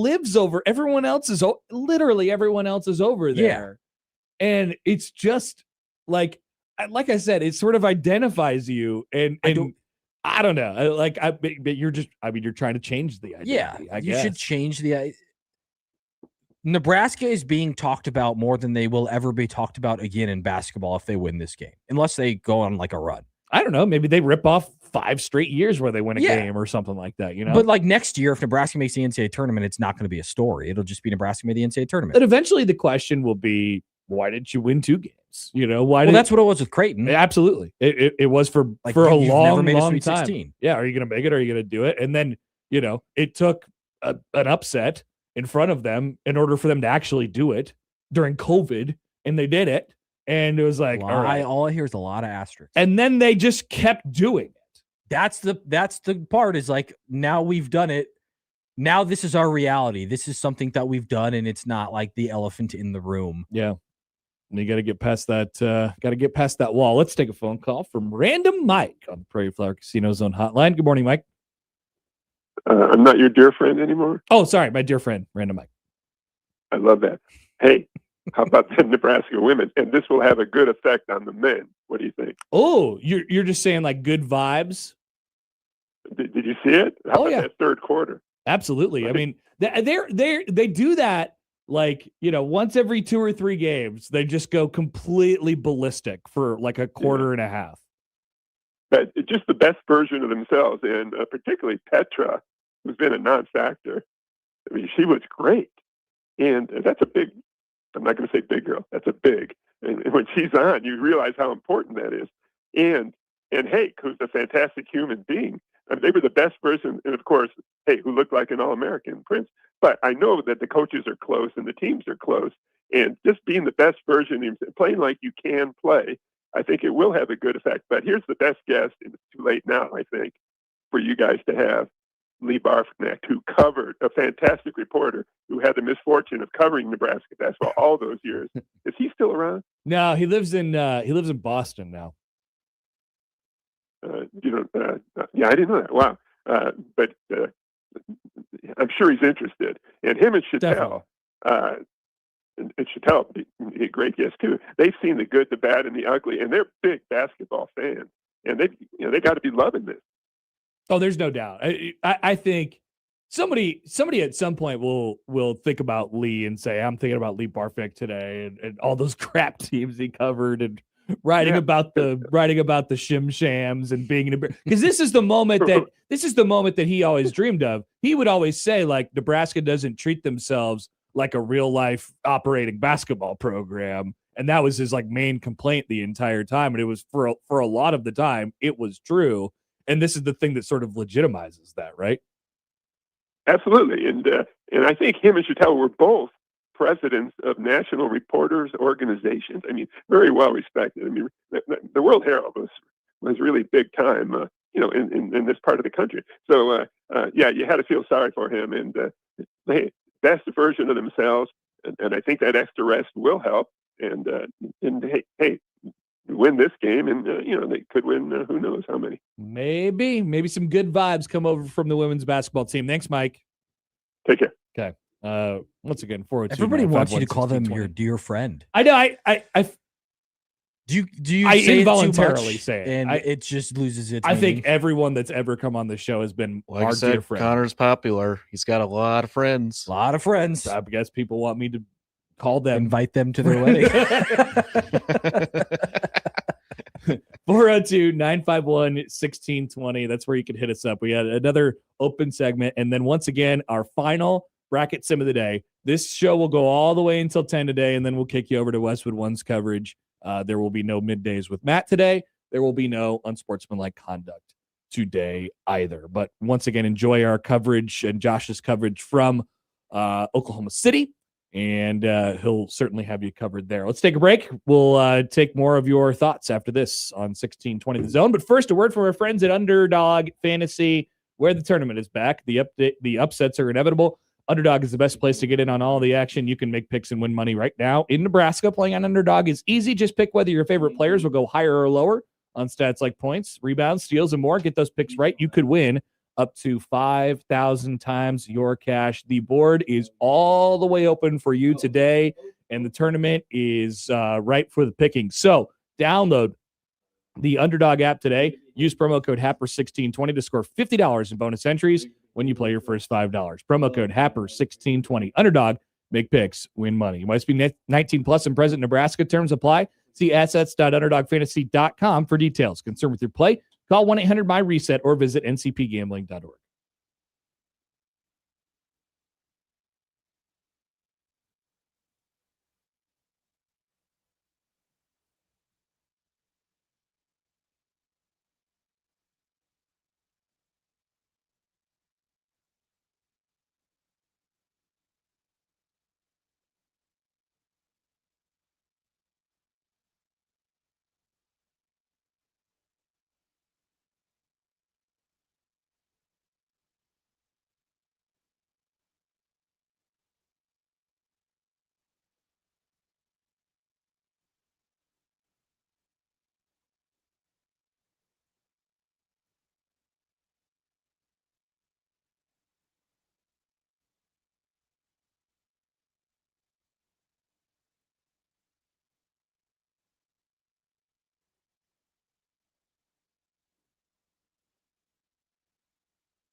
Welcome. There you go. Am I on? Yeah, Now I turned you on. I think my button broke. Yeah, my Uh-oh. button broke. Dang. It's because you smashed. I it. do smash the button. Wait, you can All press right, it. I'll plug it once. back in. Hang on. 402-951-1620. You guys can feel free to call in on the Prayflower Casino Zone hotline. Any fans of all shapes and sizes and colors. We are now joined by O-Trips on the line. Good morning, O-Trips.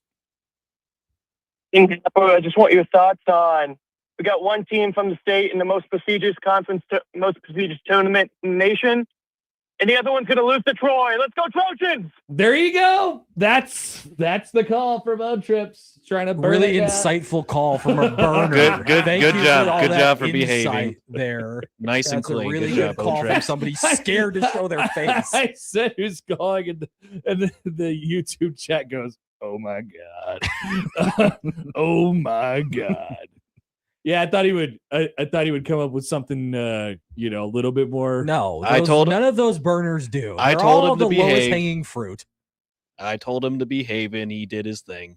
I have thought a lot of what, like, this is if you're a fan of the rival team, right? Let's look at it. You from can say their name. Let's look at it from their perspective, real quick.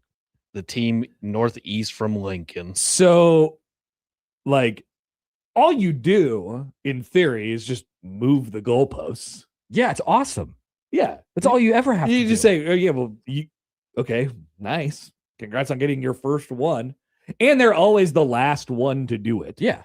If they, You if know they what do do I it. have an opinion on since we're not doing it today? Yeah, we're doing it tomorrow. By the way, stay tuned for that. Yes. People who are like I saw a tweet that's like, this turtle turned 148 years old. It's like, Yeah. never seen a Nebraska NCAA tournament win. Or like this morning, it was like, for the first time ever, we've seen plants breathe. So we saw plants breathe before a Nebraska tournament win. Are we gonna see? I don't like those. Are we gonna see? I keep doing those tweets. Are we gonna see the Titanic meme? It's been 84 years posted out after Nebraska Almost wins certainly. today Almost against certainly. Troy. Maybe. Or the It's been literally or the oldest infinity. person in the world will turn It's true. 115 in those. Oh, still haven't seen a Nebraska tournament win. Get him in today because it's done after this. But then you just move the goalposts and you just say, still haven't seen it's 2 wins. "Congrats on one." Yeah. Oh, you were the last team to do it. Welcome to the party. We're all Now, gone. that's the problem. Like, that fate was sealed years ago, Yeah. and so that's not changing. It now. You hurts can't- worse at like a team like Northwestern. It was Northwestern. Yeah. They really had their moment in the sunshine. though. Yeah, because Darren Ravel and all of their graduates wouldn't shut up about it. Oh, here we go. Here, so Tommy is fighting back on the text line. He says, "What's got to move the goalposts? What's their best ranking of all time again?" I actually don't know. Is Nebraska's higher? Nebraska's is higher. Whoa! Yes. So Yes. Nebraska got to what this year? Four, five? five. Somewhere in that range. So I think Creighton's is 7. Creighton's is 7. Yeah. Damn. Yep. That's It's a tough. shame. That It's that tough. one hurts. A team who's never won an NCAA tournament game has been ranked higher than a team who is a basketball. Now, just school. imagine if that team didn't win an NCAA tournament game today. Then they wouldn't be a basketball school. Oh, what would they be? Are you talking about Creighton or? I'm talking about the team who's been ranked higher all the time. Then it won't matter Imagine if because I will cease to exist, so I don't have to think about it. particular team that got to that very Yeah, high yeah. ranking and very impressively so didn't win an NCAA tournament game. Then everything would still suck. Okay. And you know what? The blue sweaters are changed out for red sweaters in a couple months regardless. It doesn't matter. Nothing matters unless it does. Nothing will matter if Nebraska loses. I have a beautiful family. I have a beautiful family. I have a fun job, a beautiful family, and things are going to be okay. Pedro provides some perspective. He says, "Hi guys, Nebraska fans are talking about one win in the NCAA tournament. There are like 60-something teams, and just one win seems like life and death to the fans. It's not like trying to win against a top 25 team in football. One game and that seems insurmountable. Fans should just take it easy." It's true. It's not. They're like 150 on KenPom. I know. I'm aware. I think they're going to win. Here's the thing. Would you be in answer honestly? Honestly, do you think I'm getting ahead of myself? Right. Would you be surprised if Nebraska lost? Honestly. Yes. You would be shocked. Would you be shocked? No. Okay. That's different. Do we understand the difference? Shocked and surprised is different. Yeah. I would not be surprised if this goes horribly wrong because like it's supposed to. That's what's always happened. So, I mean, this has been brought up a little bit throughout the week. They've never had the opportunity to be upset except for the 91, and then they were a 6 and 94 against Penn when they lost. So it has been almost 30 years. Actually, it's been more than 30 years. Yeah. It's been more than 30 years since they've had the opportunity to be upset, right? And once again, we talked about this earlier, and somebody texted in, like, I remember what it was like in 91. That was sort of a dream season, and and Pikowski got hurt, or somebody got hurt, before the NCAA tournament, and it was kind of like, I don't really know what's going to happen here. And sure enough, they ended up losing. I don't know if that exactly reflects where people were at in that game. I don't know. But for most people, they've literally never experienced in their life Nebraska basketball make the NCAA tournament and be a pretty giant favorite to win an NCAA tournament game. So this comes with this is a very, very different thing. Every time they've made it since I've been watching them, I don't even know. I thought it would be really impressive if they won. I don't even know what the spread was in the A&M game, just to give context of like how close those teams were viewed. A&M, so Nebraska was an 8, A&M was a 9. Yep. I think I looked at it yesterday. A&M was like a 1.5 favorite. Yeah, so I mean that just shows it was a coin flip. It was a true coin flip game. Now A&M was clearly the better team. I don't know what the Baylor thing was in 14. That feels like it would have been more. Yeah, I mean they And didn't Baylor boat race Creighton right after yes, that? they indeed. did. You want to talk about the entire state of Nebraska? You want to talk about painful losses? Yeah, that hits pretty hard. It was the end of the Doug McDermott era. What round did that happen in? The second. Oh, cool. Around Never the been 32. there. They were a 3. Yeah, they were supposed to win. Yep, they were supposed to win. And so sometimes it happens that way, and sometimes it happens where you're a 6 and you make the Elite 8. And I wonder if you just don't know how it's going to go. This may be a stupid question. If Nebraska fans could guarantee a round 1 win and a loss in the second round, like, is that something they sign for? Because I don't think I would. I don't. Yeah, we've had a similar discussion over the last couple of weeks, and what I've gathered is the generic answer to that question would be no. As it they would like to roll the dice Yeah. out there, especially as a 3. Or I'm sorry, as a 4, to see what would happen after that. Yeah. They are not closing the door on a big run. Now, however, these last 15 to 20 days maybe have changed that thought a little bit. After the Michigan game, I was legitimately thinking Nebraska could compete for a 1 seed. Yeah. Because everything pointed that. Now, obviously, things change and you play a lot worse.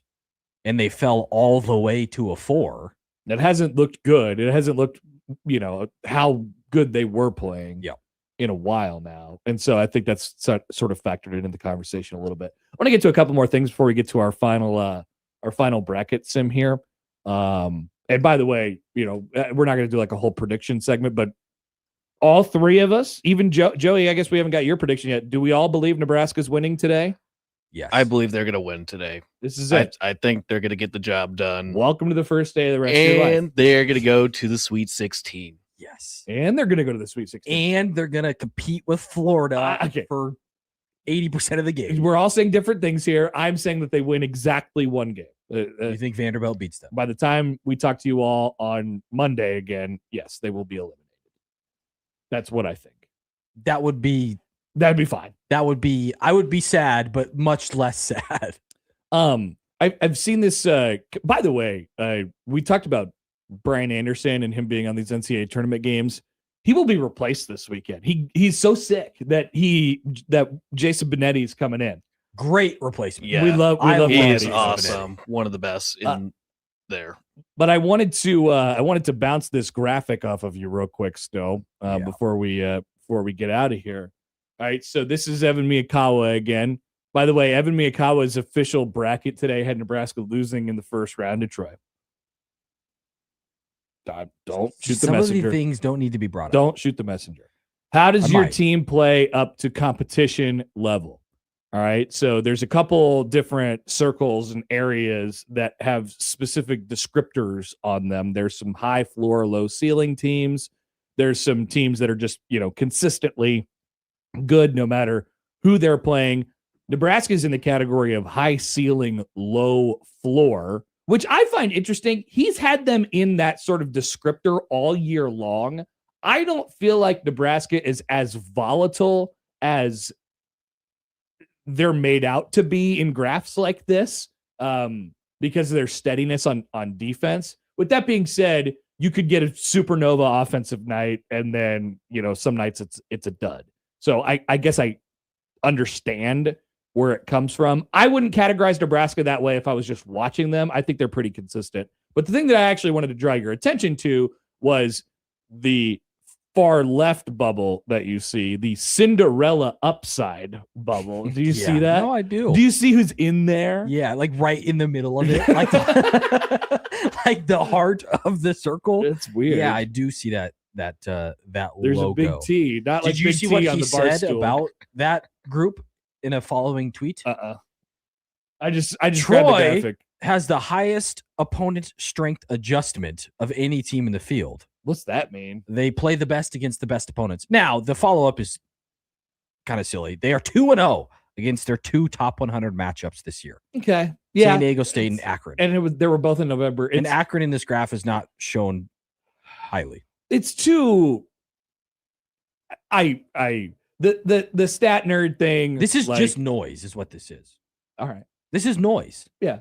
I think there are certain things about Troy that make them tricky. Yes. Like, and I could see why they would have the descriptor attached to them as a upset potential team.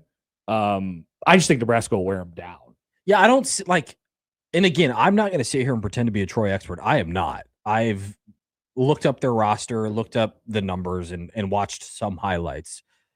This doesn't strike me as like a team, can they upset Nebraska? Yes, they have the ability to do that. This does not strike me as a team to go on a run in March, because generally speaking, you need to be a good 3-point shooting team who shoots somebody out of the gym 2 or 3 times. And then all that's of a sudden one you're way to 16. do it.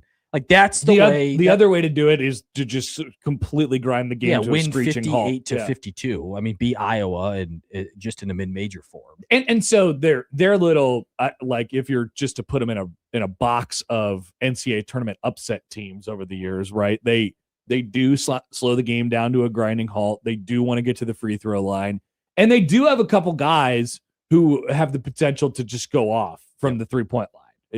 Specifically. Now, I don't know that they have great individual scorers, but they do have a couple of guys who can, in the Campbells, they could go off from a 3-point line. And if they do, that spells trouble. Nebraska has to run them off so if you're looking for keys to the game, which I guess we haven't really done, Nebraska's got to run those guys off the 3-point line, and they have to be careful with the basketball. They cannot turn the ball over in this game. You cannot give them free extra possessions where they could just take the air out of it. It's just, it can't be in the recipe today. So that's one thing you could probably tell early. And then there's obviously the offensive rebounds. You got to limit those for Troy. They'll get theirs, but you got to limit it. Yes. If Troy has, 12 more free throws and wins the second chance points by 10, 12 points as well, that spells trouble for Nebraska. That being said, they have not played a team nearly as good as Nebraska this year. They have not played a defense like Nebraska's. They've played teams who are solid 3-point shooting teams. They've played a couple teams in the top 50 of 3-point shooting percentages. But how many Price Sanfords are there in college basketball? How many times have they had to follow one guy around for an entirety of a game and he's not going to come out? There's only 1 or 2 Bennett Sturtzes who are going to come and defend him the entire game. And It'll like I wear said, him down. like BC said this earlier, and I completely agree with him. Nebraska's going to generate open shots in this game. Yes. And so,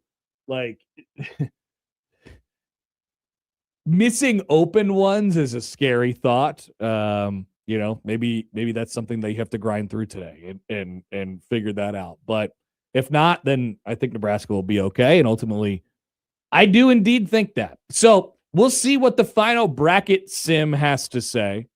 when we come back. This is the bracket sim of record. I will be sending this to Mike Schaefer, and he will react accordingly afterwards as he reacts very violently to all bracket sims, which, by the way, he did text me this morning. He says, just had someone I didn't know sing our intro music to me in an elevator. Happer and Schaefer. Thank you. I was mumbling it to myself all day yesterday after. I'm not sorry. It's an earworm. That's the way Schaefer described it, and that's a good way to do it. We'll take a break and round things out before we get you off to college basketball. After this on 1620 The Zone.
My mic is back on. Thank you, Joey. Appreciate it. Omaha Food Fight round 2 is open right now. That is the round of 32. It's presented by Union Bank and Trust. We have moved on to the second round. Voting for the second round goes through Sunday, the 23rd, and then we'll get to the Savory 16. And then I can't remember what we named the 8. Edible 8. Edible 8? Okay, there you go. And that will go through next week, and we'll continue on. So we're down to 32. It's the Omaha Food Fight presented by Union Bank and Trust. Vote online for your favorite restaurants right now. 1620thezone.com. I have one quick thing before we get to our bracket sim here. I saw this proffered as a theory by our dear friend, John Fanta, yesterday. So there's talk about the tournament expanding. And if the tournament's going to expand like they think it's going to expand, we're going to need another Dayton. We're going to need another first 4 site, basically, or 2 more first 4 sites, something like that. And one of the things suggested by John Fanta was Omaha. He says, don't think you could go wrong with Wichita or Omaha. After he was asked, what cities do you think make sense here? Maybe you think I am, maybe I'm not. But I don't think I'm one to like turn my nose up at stuff. I'm turning my nose up at this. Omaha, I would not like to put Omaha in the ring for hosting the idiotic next first 4. Yeah, what do they call it? The first 8? Yeah, the first Ocho. The last Omaha's 4 of the 76. Omaha's above the first 4. I agree. Dayton is perfect for the first 4. Thank you. You can put it in Wichita. That sounds perfect. I don't care about them. Actually. Perfect. Or how about this? Just have one location be in the East Coast area for some of the teams that are in the East, Midwest, South region, and then have a location in, I would say, probably Las Vegas, where you got some of those teams going out to the West Coast. Or we don't expand the tournament. That's the answer. It's the best option. Yeah, I think we don't need more. Unfortunately, apparently Bruce Pearl needs more Auburn basketball in the postseason. Yes. Yeah. So what are the matchups we're missing out on? Indiana versus Auburn. It's basically just the crown. Yeah. Yeah. Other than Creighton, the college basketball rejects. Creighton, yeah, Creighton would have made the expanded field this year. That's expanded to They're 120. like sub 500. It was like, we'll make the expanded field. I don't think we need to continue. Correct. When you have perfect, you don't mess with it. And I could argue we don't need the first 4. I would argue I would like to do that, but it's here and we can't do anything about it. But this would be too much. I would like to not have Omaha host the next first 4. Also, Omaha's hosted like actual rounds of the tournament before. They famously hosted Duke versus Kansas. Yes, Omaha will be hosting the NCAA here. tournament next year. Omaha will be, I hope, back on the books for a regional at some point in the. Yeah, in the I would future. rather have a real round once every 10 years, even if it was that long. And they probably get it like 3 out of 10. Yeah, and they're back next year. You for can the tell first me time. 1 out of 10, and I would take it over the next. I don't want any first 4s. I'm turning my nose up at the first 4. I'll do it with you. I'm being hoity-toity about Omaha. It is too good of a city to be and hosted too many big events already to be slapped with a first 4 weekend. Yeah. Dumb. I'm fully in agreement with you on this. All right, we have to make we have a very quick phone call from old man Doug. Doug, we don't have very much time left. What do you got? Oh, well, on the tournament expansion, I was just in a meeting, so I didn't catch the whole conversation. But what's the attraction with Wichita? I mean, I'd rather have the second. Oh, I call them first and second rounds in Omaha versus having the first 4 every year. Or if I don't want them to expand it, but I'm trying to figure out why Wichita, because and when they compare Wichita and Omaha, because I don't think they have the airport that Omaha has. Down I mean, there. it's just Dayton. Like they have, it's centrally located. I mean, Dayton is already a city for it. Like Dayton and Wichita, I don't think are that far, apart as far as the size of city is concerned. That's the point of why not Omaha, right? the there's no draw to go to these cities outside of like, oh, we got the first 4. It's kind of cool, put it in a new and upcoming city. I mean, Dayton, why? And I would just say keep it in Dayton if it's not broken. I don't like it being 68 anyway, but anyway, glad to hear from Random Mike because I was worried about him. So he came out of hiding. Called in. All right, Doug. Good to hear from you as always. There is our dear friend, Old Man Doug. Now we have less than 3 minutes left in the show.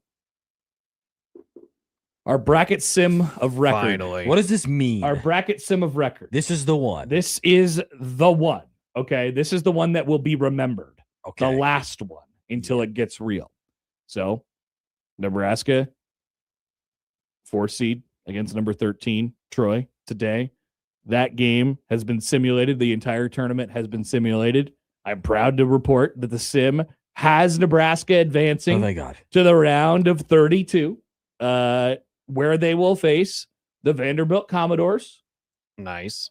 And they will win again and head to the Sweet 16. Hey, so it's copying my bracket. Where they will play the Iowa Hawkeyes. Oh my God. And give it to me. Who has beaten Florida, and Nebraska will advance to the I'm gonna Elite pass out. 8 after beating Iowa to where they will play Houston for That's a a chance to horrifying go matchup. to the Final Four, and they will lose. And probably heartbreaking fashion. Probably by 40, On actually. a phantom call at the That very would end. be like the bowl game where it's just obvious this is going to go really, really bad. Yeah, like you ran out of gas. Which is, I'm fine losing by 40 in the Elite 8. I'd be okay with that. Absolutely. Yes. Sign on the dotted line for that one every single time. So this is your bracket sim of record. Wow. This is the one that will stand in history. You got to screenshot that. I'm sending it immediately to Schaefer right now. Can you imagine an Iowa-Nebraska Sweet 16 game? Oh, it's not boy. going to happen, but can you imagine? In Houston, too. That's good location. I want to see if I can get a response from Schaefer in the next 60 seconds because I just sent this to. I imagine he'll see it right away and be like, "Whoa! Oh my! Give it to me! Oh my God! This just sent me over the edge." I can only imagine That would change the trajectory of the entire program. Making the Elite 8, it's all different. It would change things in a hurry. That much is for sure. All right, Snow, it's been very much appreciated being with us the last couple of days. I know it's been taking a toll on you emotionally. Yeah, I'm tired. So I'm tired. We appreciate it. We'll be back tomorrow, regardless of what happens. There are no live shows for the remainder of the day today outside of college basketball. Enjoy it. It is the best day of the year today and tomorrow. Remember, we'll be back with you tomorrow morning to react to all of it.